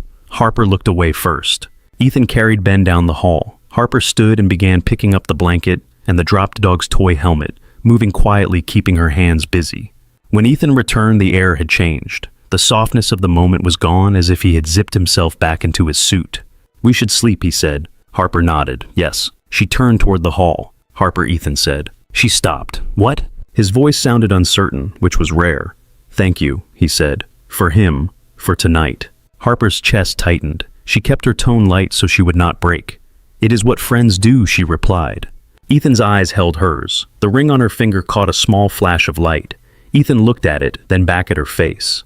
"It is what family does," he said instead softly. Harper felt her breath catch. She could not find a safe reply. She nodded once and walked to her room, closing the door with careful quiet. In the dark, Harper stared at the ceiling and listened to the wind press at the glass. She thought of Scarlett's eyes at the lake house, bright and cold. She thought of the warning about doors remembering. She thought of Ethan saying family, with a voice that sounded like he had not meant to let the word out.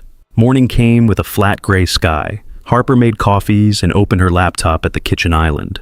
She pulled up her summary again, reading it like a lawyer and a storyteller, at once making sure each step was clear, each line could stand up under scrutiny. Ethan arrived in the kitchen in a crisp shirt phone to his ear. He spoke in a low voice, clipped, controlled. "Nora, routine finance review," he said. "Yes, today, not next week. Today." Harper's stomach tightened. She kept her eyes on his screen. Ethan ended the call and reached for his coffee. His hand paused mid-air as if he had realized something. "Scarlett will move," he said. Harper nodded without looking up. "Then we move first," she replied. Ethan looked down the hall. "I am taking Ben out for a few hours," he said. "Playdate. Mrs. Chen will go with us." Harper glanced up. To keep him away. Ethan's jaw tightened. "Yes." Harper's fingers hovered over her keyboard. "Be careful," she said again, and hated how personal it sounded. Ethan's gaze softened for a beat. "Stay inside," he replied. "Lock the door." Harper exhaled. I live in a penthouse, she said. No one is breaking in. Ethan's eyes held hers. People do not always come through windows, he said quietly. Ben appeared in the hallway with his shoes on the wrong feet. He looked proud of it. Harper fixed them without being asked. Ben watched her hands like they mattered.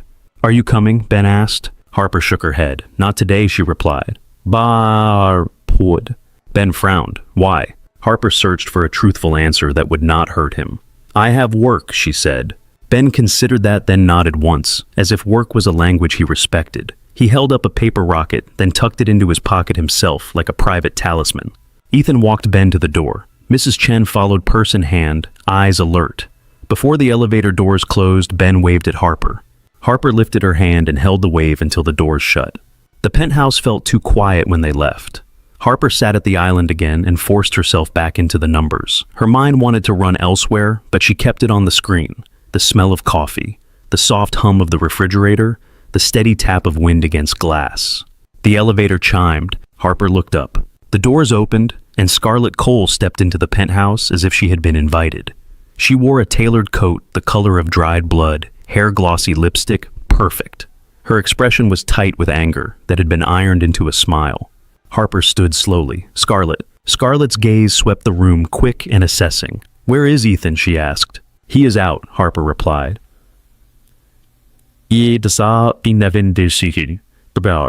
With Ben, Scarlett said, and the way she said Ben's name made Harper's stomach turn. Of course. Harper kept her posture steady. You should not be here, she said. Scarlett laughed softly and walked further inside. Her heels clicked on the wood floor, each sound sharp enough to cut. I should not be many places, Scarlett replied, yet I always seem to arrive anyway. Harper's laptop sat open on the island. Scarlett's eyes flicked to it, then to Harper's hands. You have been busy, Scarlett said. Harper shifted slightly, placing her body between Scarlett and the screen. This is my work, she replied. Scarlett's smile sharpened. Do not play innocent, she said. I know Ethan put you on this, his little investigator, his little solution. Harper did not blink. If you have a problem with Ethan, take it up with him, she said. Scarlett stepped closer. Her voice dropped. Did he tell you why he married you? She asked. Harper felt the question land like a slap she had been expecting. She kept her face calm. I know the clause, she said. I know the trust. I know his grandmother wanted stability on paper. Scarlett's eyes glittered. Good, she murmured. So, you understand you are paper. Harper's throat tightened. She forced her voice to stay even. I understand you are afraid, she said. Scarlett's smile snapped. Afraid, she repeated, almost amused. You think this is about fear. It is about money, Harper replied. And what you did with it. Scarlett's gaze went flat. For a moment, the penthouse felt colder. You have no idea what you are talking about, Scarlett said. Harper moved one hand to the edge of the island, grounding herself. The vendors, she said. The invoices under the approval limit. The repeated language. The shell layers. Your signature. Scarlett's eyes flashed. That is not evidence, she hissed. It is a pattern, Harper replied. And patterns become evidence when someone prints them. Scarlett lunged for the laptop. Harper reacted without thinking. She snapped the screen down and pulled the computer toward herself. The motion was quick and clean. Scarlett's fingers scraped the metal and missed. For the first time, Scarlett's composure fractured. Her breath came fast. Her eyes were bright with rage. You think you have one, Scarlett said. You think you can keep him. Harper's mouth went dry. She did not answer. Scarlett leaned closer, voice ablade. Ethan does not do love, she said softly. He does strategy. He married you like he signs contracts. And when the clause stops mattering, your usefulness expires. Harper's chest tightened. The word expires echoed in her head like a stamp on an envelope. Scarlett's gaze flicked to Harper's ring. Pretty, she said, but temporary. Harper forced herself to breathe. She lifted her chin. If I am temporary, she said, then why are you here? Scarlett's smile returned thin and cruel. Because I will not be cornered by an outsider, she replied. Because you are not family. Harper's voice stayed steady. Family is not a free pass to steal, she said. Scarlett's eyes narrowed. You are brave, she murmured, or stupid. Harper held her gaze.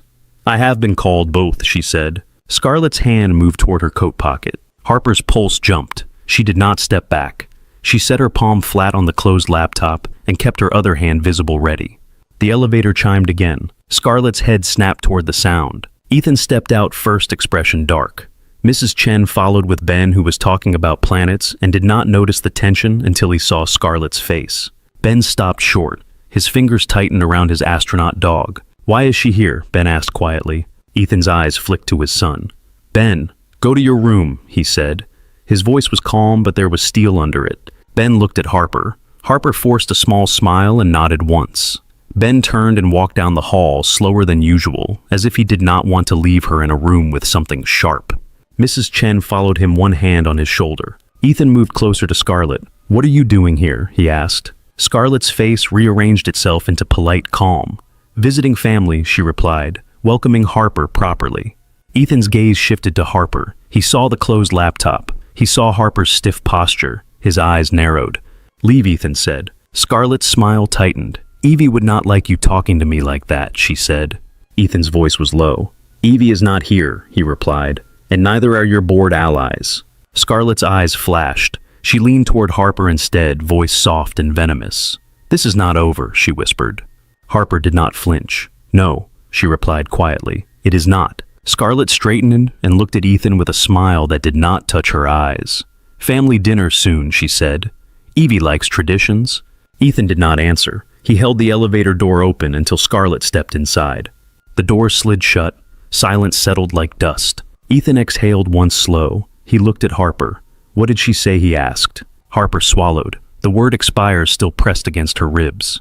"She said I am," Paper Harper replied. "She said I am temporary." Ethan's jaw tightened. "And you believed her?" Harper looked down at her ring, then back up. "I believed she wanted me to," she said. Ethan's hands clenched once, then relaxed. "She is desperate," he said, "which makes her dangerous." Harper nodded. "She tried to grab my laptop." Ethan's gaze hardened. He reached for his phone. "Nora," he said as soon as the call connected, "move the board meeting. Today. 2 hours." Harper's stomach tightened. 2 hours, she repeated when he hung up. Ethan looked at her. "She came here because she thought she could scare you into backing off," he said. "I will not give her time to do worse." Harper felt her pulse steady into focus. "Then we need the cleanest presentation," she said. Ethan nodded. "I have copies," he replied. "I have your timeline." Harper lifted the laptop lid again, hands steady. Ink lived in her skin lines again as she grabbed her pen and started marking the last details. From down the hall, a small sound carried into the kitchen. Ben's voice quiet, asking Mrs. Chen something Harper could not hear. The question sounded like fear. Harper's chest tightened. She wrote faster, cleaner, each line a brick in a wall she hoped would hold. Harper printed the last page and held it up to the light, checking for smudges like ink could ruin the entire truth. The kitchen island was covered in paper, timelines, vendor lists, screenshots, notes in tight handwriting that made the margins look crowded. Ethan stood at the counter with his phone in his hand, not looking at it. He was already dressed for the boardroom. Crisp shirt, dark suit, a tie knotted clean. The kind of outfit that said control even when the man inside it was anything but. From down the hall, Ben's door opened. Small footsteps padded into the living room. The television turned on low. A space documentary began playing without anyone asking. Mrs. Chen appeared in the hallway, her eyes moving over the scattered pages. "He is trying to distract himself," she said quietly, meaning Ben. Ethan's jaw tightened. "Keep him in his room if you can," he said. "No elevators." Mrs. Chen nodded once and disappeared again. Harper slid the stack into a folder and placed it in Ethan's briefcase, careful and precise, like packing glass. She handed him a second copy and kept one for herself. "We do not let this leave our sight," she said. Ethan nodded, agreed. His phone buzzed in his palm, once, then again. He glanced down. The muscles in his face shifted. Not fear exactly, recognition. "What is it?" Harper asked. Ethan did not answer. He stepped away from the island and walked toward the balcony door, as if distance could make a call softer. He pressed the phone to his ear. "Hello." Harper watched his back. The lake beyond the glass looked rough, and dark white caps breaking in sharp lines. Wind pushed against the panes like an impatient hand. Ethan's shoulders went still. "Yes," he said, voice lower. "I understand. Slow down." Another pause. Harper saw his free hand tighten into a fist at his side. "Is she in pain?" Ethan asked. Harper's stomach dropped. She stood very still, folder clutched against her ribs. Ethan listened, then closed his eyes for a brief second. When he opened them, something had changed. The tightness around them looked older than a single morning. "Thank you," he said, controlled. "I am coming." He ended the call and turned back to Harper. "Evie collapsed," he said. Harper felt cold move through her chest. "At the townhouse." Ethan nodded. The nurse called. Paramedics are there. Harper swallowed. Her mouth tasted like paper and stale coffee. Ben.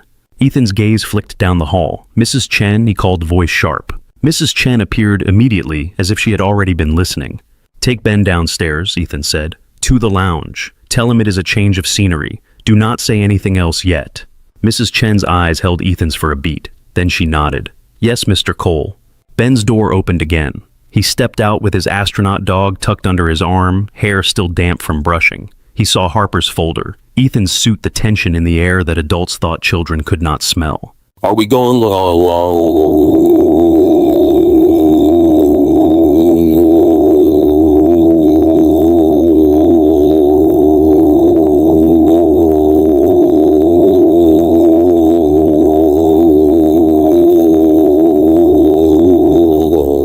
Ethan knelt in front of him, hands on Ben's shoulders. Mrs. Chen is going to take you downstairs for a bit, he said. I need to go see Great-Grandma Evie. Ben's eyes widened. Is she okay? Ethan's throat moved once. She is sick, he said carefully. I am going to check on her. Ben stared at him, then looked at Harper like he was triangulating truth between two faces. Harper crouched beside Ethan. I will be here when you come back, she said softly. It was the safest promise she could make in the moment. Ben nodded once slow. He reached into his pocket and pulled out a paper rocket. He held it out to Ethan this time. For luck, Ben said, voice small. Ethan took it. His fingers curled around the paper like it was something alive. Mrs. Chen guided Ben toward the elevator. Ben looked back once. Harper lifted her hand in a steady wave until the doors closed. Ethan stood. Come, he said to Harper. The car ride to Gold Coast cut through morning traffic that felt unreal. People crossed streets holding coffee heads down against the wind. A couple argued on a corner. A dog tugged at a leash. Ordinary life kept moving, while Harper's chest stayed tight. Ethan drove too fast and too carefully at the same time. The townhouse was bright inside, warm with firelight, and the smell of lavender that could not mask the sterile edge underneath.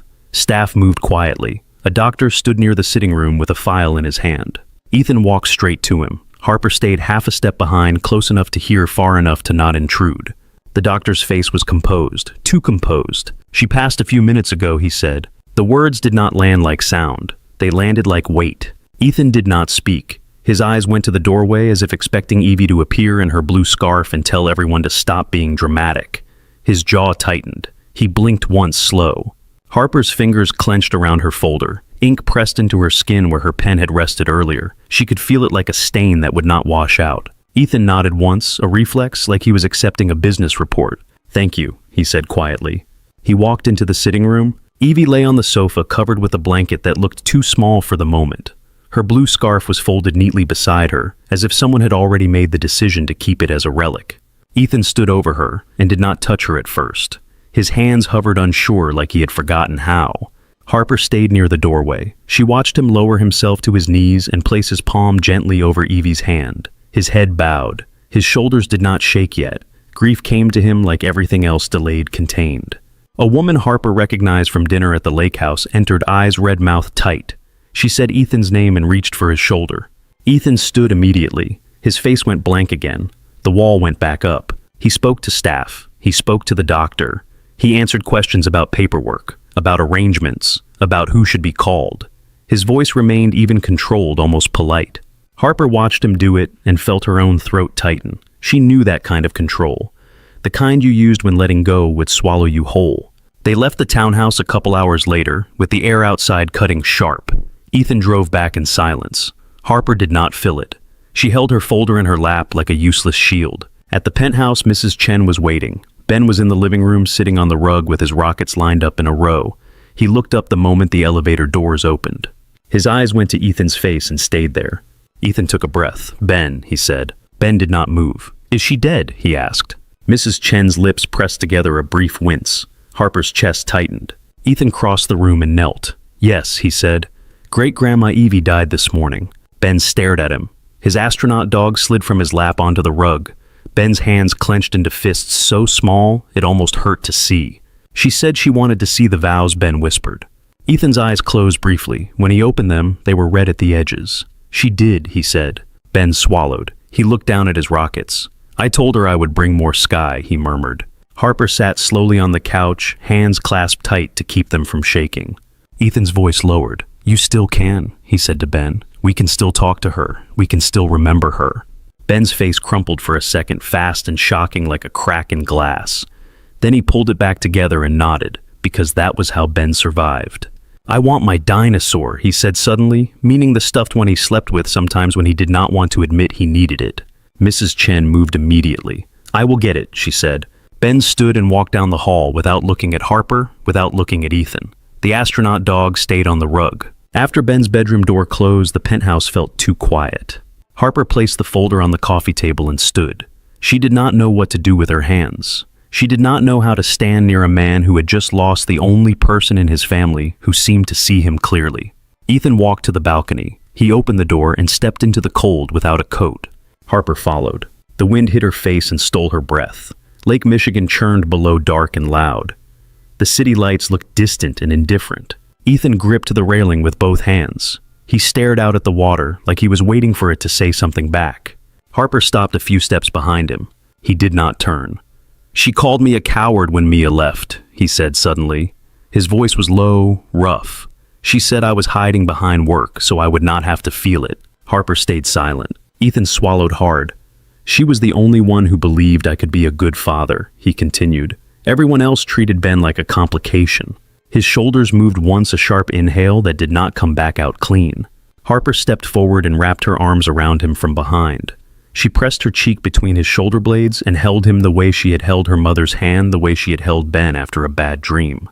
Ethan stiffened for a moment. Then he leaned back into her just slightly, like permission. "I did what she asked," he said, voice breaking on the last word. "You did," Harper whispered. Ethan turned in her arms, his face drawn tight with grief he had been forcing down all day. His eyes met hers. "The trust," he said, "the claws. None of it matters now." Harper felt the air leave her lungs. Her fingers tightened on his coat sleeve. "You do not have to stay in this," Ethan said. "You do not have to keep pretending." The wind shoved against the glass behind them. Harper's ring felt suddenly heavy, like it was made of stone instead of metal. "What are you saying?" Harper asked, at voice thin. Ethan's jaw tightened the wall, trying to rise again, even as his eyes stayed raw. "I am saying you are free," he said. "You fulfilled your part. The promotion is yours. The bonus is yours. I will make sure everything is honored." Harper stared at him. She could hear the lake. She could hear the building's distant hum. She could hear her own pulse fast and loud. Just like that, she managed. Ethan's gaze flicked away, then back pained. "Is that not what you wanted?" he asked, voice tight. "Your freedom." Harper's throat burned. She forced her face into something calm because she could not survive breaking on his balcony. Not tonight. "I understand," she said quietly. Ethan reached toward her as if to stop her, then dropped his hand. Harper stepped back. The cold felt sharper now.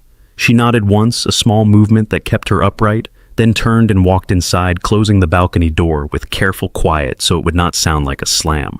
Inside, the penthouse felt too bright. Harper stood with her hand still on the balcony door handle, listening to the latch settle. The living room lights were on.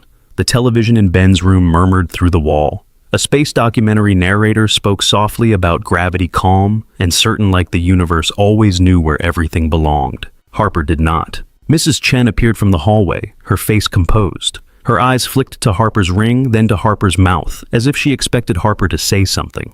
Harper did not. "Ben is in his room," Mrs. Chen said. "He is watching the same program again." Harper nodded once. The movement felt mechanical. Mrs. Chen hesitated. "Do you want tea?" "No," Harper said. Her voice sounded fine. It did not feel fine. "Thank you." Mrs. Chen's gaze held Harper's for a moment, older and sharper than any assistant or board member. Then she simply nodded and walked away, quiet as a shadow. Harper went to her room and shut the door. The guest room looked exactly as it always had, white bedding, a lamp that made everything look clean. The welcome card on the desk still blank on the back. Ben's paper rocket sat beside it, wings taped carefully, nose pointed toward the window as if it wanted the lake. Harper stood in front of the jewelry dish and slid the ring off her finger. The pale indentation beneath it made her stomach tighten. She placed the ring in the dish and stared at it. The stone caught the lamplight and threw a small, cold spark onto the wall. She opened her suitcase. At first she moved slowly, as if packing required permission. Then her hands sped up, folding clothes with brisk precision. Work blouses, jeans, socks rolled tight. her mother's worn sweater tucked carefully on top like a promise she could keep. Her phone buzzed. Harper ignored it until it buzzed again. A message from Nora. Board meeting postponed. My condolences. Harper stared at the words. Postponed. Condolences. Business language wrapped around death, smooth as silk. She set the phone down and kept packing. Her fingers brushed ink stains on her skin. She could still feel the printed pages from earlier, the evidence she had held like a shield. Now it was all sitting in Ethan's briefcase, heavy with consequence, and she was standing alone in a room that suddenly felt borrowed. A soft knock came at her door. Harper froze. She waited for a voice. None came. Then the door eased open just a crack, and Ben's face appeared. Serious, pale, his hair stuck up in a corner like he had run his hand through it too many times. He pushed the door wider and stepped in, clutching his dinosaur plush to his chest. Not the astronaut dog, the dinosaur a quiet admission. He looked at the open suitcase. His gaze went to the ring in the dish, then back to the suitcase. You are packing, Ben said. Harper crouched, forcing her face into calm. I am organizing, she replied. Ben stared at her, the way he stared at the sky when he wanted it to explain itself. Organizing means leaving, he said. Harper's throat tightened. She reached out and touched the edge of his dinosaur plush, a small, safe contact. Ben, she said softly. Ben's eyes glistened quick and furious, like he was angry at the wetness. Great-Grandma Evie died, he said. So the vows are done. Harper's chest hurt. Yes, she said. Ben took a breath that shook. Dad said you are free, he whispered. Harper went still. Ben's voice got smaller. Are you free from me? Harper blinked hard. She wanted to say no. She wanted to wrap him up and make the world stop taking things from him. She saw the way he stood so straight, saw it even when he was cracking inside, and she recognized it. A child learning control too early. I am not free from caring about you, Harper said carefully. Ben hugged the dinosaur tighter. Caring is not the same as staying, he replied. Harper swallowed. You are right, she said. It is not. Ben's face tightened. He looked past Harper toward the hallway, as if measuring the distance to his father. He will say it is fine, Ben muttered. He always says fine when it is not fine. Harper's mouth went dry. Can you do something for me? She asked. Ben's eyes narrowed, suspicious but listening. Go sit with Mrs. Chen for a little while, Harper said. Tell her you want hot chocolate, the kind with the tiny marshmallows. Ben hesitated. Why? Harper held his gaze. Because I need a minute to think, she said. And you deserve hot chocolate. Ben looked like he wanted to argue. Then he nodded once sharp. Okay, he said, as if agreeing was a strategy, not a surrender. He walked to the door, then paused. Without turning around, he said, Do not disappear without telling me. Harper's chest tightened so hard it felt like she could not breathe. I will not, she said. Ben left the dinosaur plush tucked under his arm. Harper heard his footsteps fade down the hall. She sat on the edge of the bed, hands pressed to her thighs. The room smelled faintly of lavender from the necklace box, faintly of clean linen. Nothing smelled like home. A sound carried through the penthouse. The elevator chime, a door opening. Ethan's footsteps measured and quiet. Harper stood. She did not know why. Instinct, maybe. The need to face the source of the wound.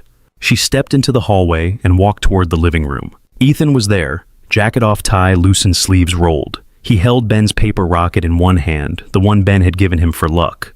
The paper was slightly crushed now from his grip. His face looked like stone that had been rained on for years. He saw Harper and went still. His gaze dropped to the suitcase behind her, visible through her open door, then to the jewelry dish on her dresser where the ring caught the light. Harper did not speak first. She waited. Ethan's throat moved once. You are packing, he said. I am, Harper replied. Her voice was steady. It felt like it belonged to someone else. Ethan nodded, small and controlled, as if he had expected it. I will have the car take you wherever you need, he said. Your apartment, the hospital, anywhere. Harper stared at him. You already decided, she said quietly. Ethan's eyes held hers. I told you, he replied. You are free. Harper let out a breath that sounded like a laugh and did not feel like one. You keep saying free, she said. Like I am a dog you are taking off a leash. Ethan's jaw tightened. That is not what I mean. It is what it feels like, Harper said. Ethan's gaze flicked away, then back. I am honoring the agreement, he said. The promotion, the bonus, everything. Harper nodded slowly. You keep talking about what I get, she said. You do not talk about what we were. Ethan's eyes hardened, the wall rising. We were an arrangement, he said, voice low. The sentences hit Harper like cold water. She took a step closer. Say it again, she whispered. Ethan's mouth tightened. Harper. No, Harper said sharper. Say it again. Say it is just an arrangement.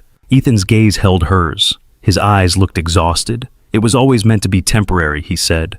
Harper's throat burned. She looked at the paper rocket in his hand, the crumpled nose. So, that is it, she said. Evie is gone, so the clause is gone, so I am gone.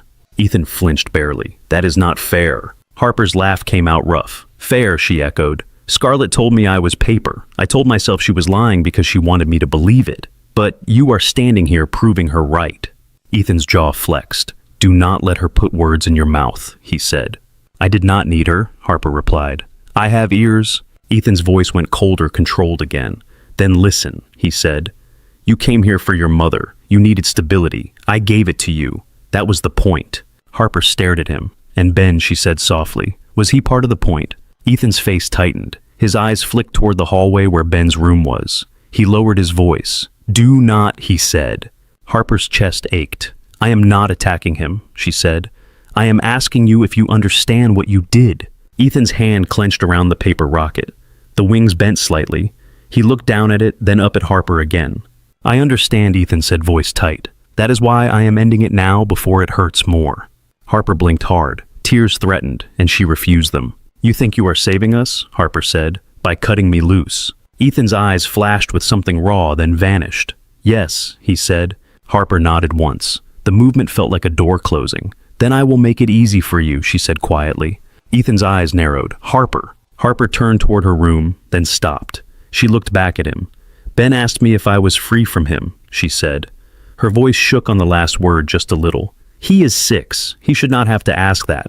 Ethan's face tightened. He looked like he had been punched and could not admit it hurt. Harper continued softer. I told him I would not disappear without telling him, she said. But you are making disappearing feel like the only option. Ethan took a step toward her. His hands opened slightly, as if he was about to reach out, and remembered he did not have the right. What do you want me to say, he asked, and the question came out rough. Harper stared at him. The penthouse lights made his face look sharp. His eyes looked older than his years. I wanted you to say you meant it, Harper whispered. Even a little. The hand on my back at the gala. The way you watched me with Ben. The kiss. The promises. I wanted you to say they were not just words you spent to buy time. Ethan's breathing changed. Harper saw his chest lift and hold like he was trying to keep something inside. Harper's voice went steady again because she had to. I made a mistake, she said. I forgot the contract was supposed to be the only real thing between us. Ethan's eyes locked on hers. The air between them felt tight enough to snap. Harper felt the ache rise in her throat like a tide. She let it just once. I was not supposed to fall for you, she said, the words leaving her mouth before she could stop them. And I did.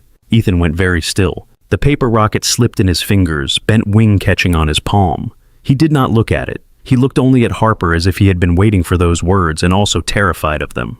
From the kitchen, Mrs. Chen's voice carried softly. Ben, slow down. It is hot. A small sound followed the clink of a mug on a table, the tiny domestic noise of marshmallows dissolving. Harper's eyes stayed on Ethan's face. His jaw moved like he was trying to speak and could not find the first safe word. Harper turned back toward her room and walked inside the suitcase open on the bed like a mouth waiting to be filled. Harper zipped the suitcase halfway, then stopped. The sound of the teeth closing felt too loud in a room that was supposed to be quiet. She sat on the edge of the bed and stared at the open drawer where she had left space for the last few things. Her toothbrush, the worn sweater, the paper rocket on the desk that Ben had taped so carefully. In the hallway, Ethan's footsteps crossed the wood floor. They slowed near her door, stopped. No knock at first, just silence that pressed its weight against the frame. Then a soft rap, once. Harper did not answer. A second knock, gentler, like he was afraid the wood might bruise. Harper, Ethan said through the door. Her throat tightened. She stood across the room and opened it halfway. Ethan was there, hair slightly mussed now, jacket discarded. The paper rocket he had crushed earlier sat in his palm, its wing-bent nose softened. His eyes looked raw in a way she had not seen before, not grief alone, something older. Harper kept her hand on the door. Ben is awake, she said quietly. He is with Mrs. Chen, Ethan replied. His voice was low. He asked for hot chocolate again. Harper looked past Ethan to the living room. The lights were dim. The lake wind pressed against the glass, making a thin hum. Ethan's gaze flicked to the suitcase behind her. You meant it, he said.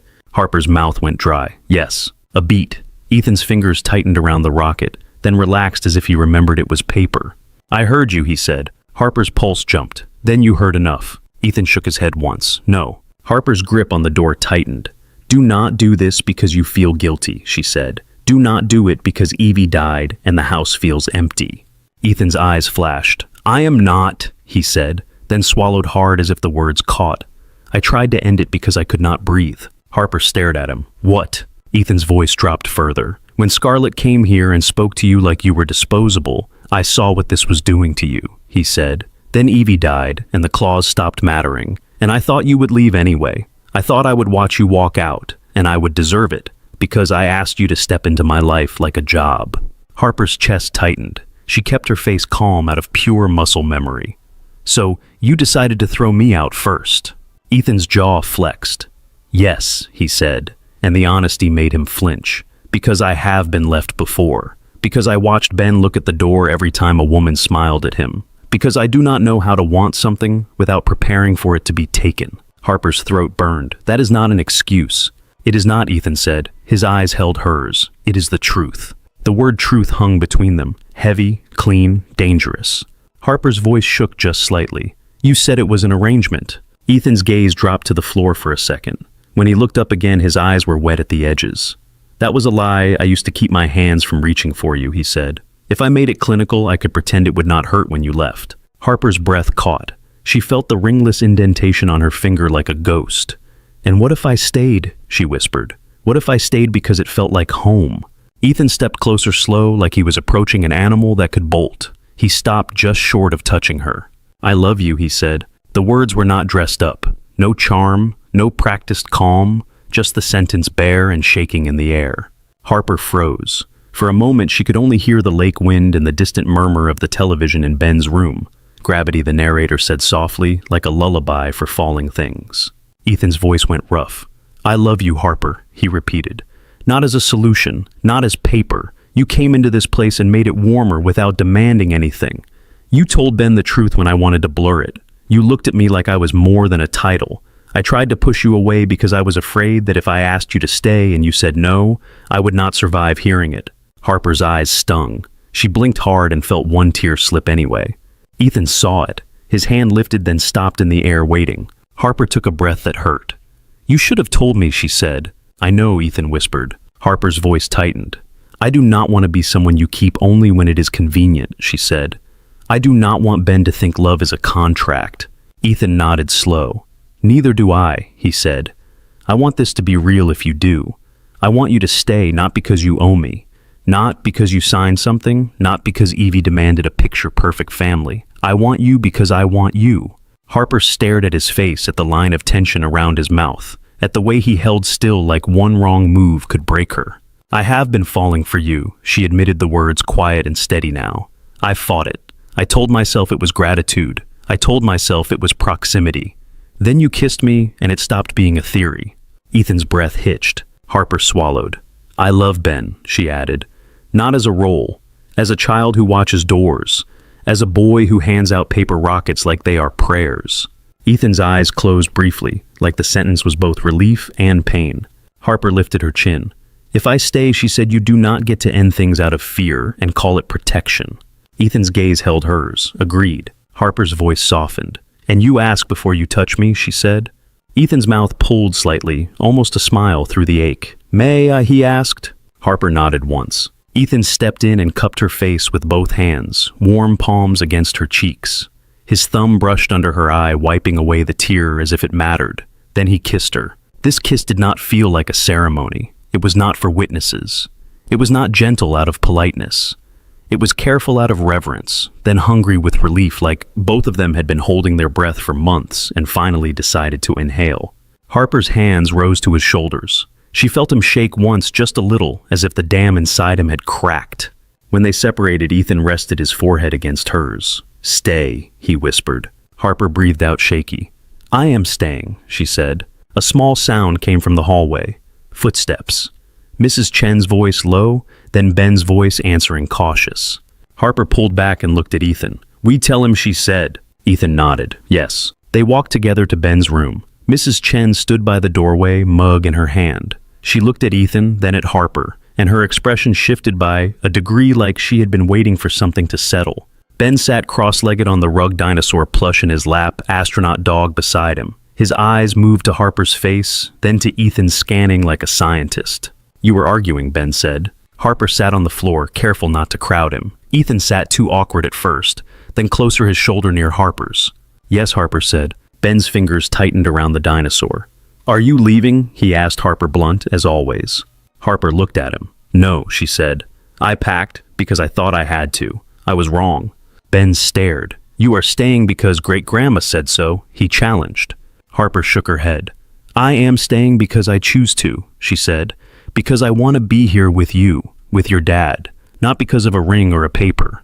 Ben's gaze slid to Ethan. "Do you choose?" Ben asked. Ethan's voice caught slightly. "Yes," he said. "I choose Harper." Ben watched them both for a long moment. Then he reached into his pocket and pulled out a paper rocket, the smallest one, edges worn from being handled. He held it out to Harper. Harper took it gently. "Thank you," she said. Ben's mouth tightened, fighting emotion like it was a foe. "Do not crush it," he warned. Ethan let out a short breath that sounded like a laugh and a sob at the same time. "I will try," he said. Later, after Ben finally slept, Harper stood at her desk and slid the ring back onto her finger. It felt different now, less like a prop, more like a question with an answer inside it. Ethan watched her from the doorway. "We will still deal with Scarlett," he said quietly. Harper nodded. "We will," she replied. The board meeting happened 2 days after the funeral. A closed room, neutral faces, the soft click of a remote as Ethan advanced Harper's slides. Harper did not speak much. She let the numbers speak, the thresholds, the repeated language, the signatures, the shell pattern that threaded through the transfers like a hidden seam. Scarlett arrived confident and left pale. She tried to smile, she tried to laugh, she tried to call it a misunderstanding. The chair of the board did not laugh back. By the end, Scarlett's access was revoked. Security escorted her out. The company's outside counsel filed the next steps. Scarlett did not come home to pack her office. She did not answer calls. She vanished into the city like a shadow that knew how to use crowds. A week later, Ethan received a single envelope at the penthouse. No return address. Inside was a photo of the building, lobby doors printed in glossy black and white. On the back, one sentence in neat handwriting. "Doors remember." Ethan showed Harper without a word. Harper folded the photo and slid it into a drawer. Her fingers left a faint ink smear on the edge of the paper. 3 months later, the courthouse smelled like old wood and new carpet. Harper sat beside Ethan on a hard bench, with Ben between them in a small suit that made him look older than 6. Ben's feet did not reach the floor. They swung anyway, a quiet rhythm that betrayed nerves. When the clerk called their names, Harper stood and walked to the desk. A stack of papers waited. Adoption forms. Signatures required. Harper took the pen the clerk offered, a plain ballpoint that still felt heavy. She glanced at Ben. Ben's eyes were wide and shining. He held his astronaut dog in both hands like a sacred object. Harper wrote her name. The ink did not smear. Her hand did not shake. Ethan signed after her. His letters were still precise, but his fingers trembled at the end. The judge smiled once, small and genuine, and spoke words that made Ben inhale hard. When it was done, Ben looked up at Harper and said, "So you are really mine." Harper crouched and smoothed his hair back. "I am really yours," she said, "if you will have me." Ben nodded fierce. "Okay," he said, like he was granting permission, like he was also begging. That night, back at the penthouse, Ben fell asleep faster than usual. The mobile above his bed was new. Paper rockets hung from thin string, turning slowly in the warm air from the vent. The smallest rocket was in the center. Harper stood in the doorway watching Ethan tuck Ben in. Ethan adjusted the blanket, then paused and pressed his fingers to Ben's forehead for a second, like a vow said without sound. In the kitchen later, Harper washed dishes while Ethan dried their shoulders, bumping lightly in the narrow space. The lake wind tapped the glass in steady rhythms. Ethan came behind her and wrapped his arms around her waist, his cheek pressed against her hair. "Are you happy?" he asked quietly. Harper turned in his arms and looked at him. His eyes were still tired sometimes. His grief still lived under his skin, but the way he looked at her was open now. No teeth smile, no wall. "Yes," Harper said. Ethan kissed her, slow and certain. Outside, the lake kept moving. Inside, the paper rockets above Ben's bed turned in a gentle circle, and nothing in the apartment felt borrowed anymore. Thank you so much for listening to today's story. If this story resonated with you or made you reflect, I'd love to hear your thoughts, so feel free to share them in the comments below. And don't forget to like, subscribe, and hit the notification bell so you won't miss the next story.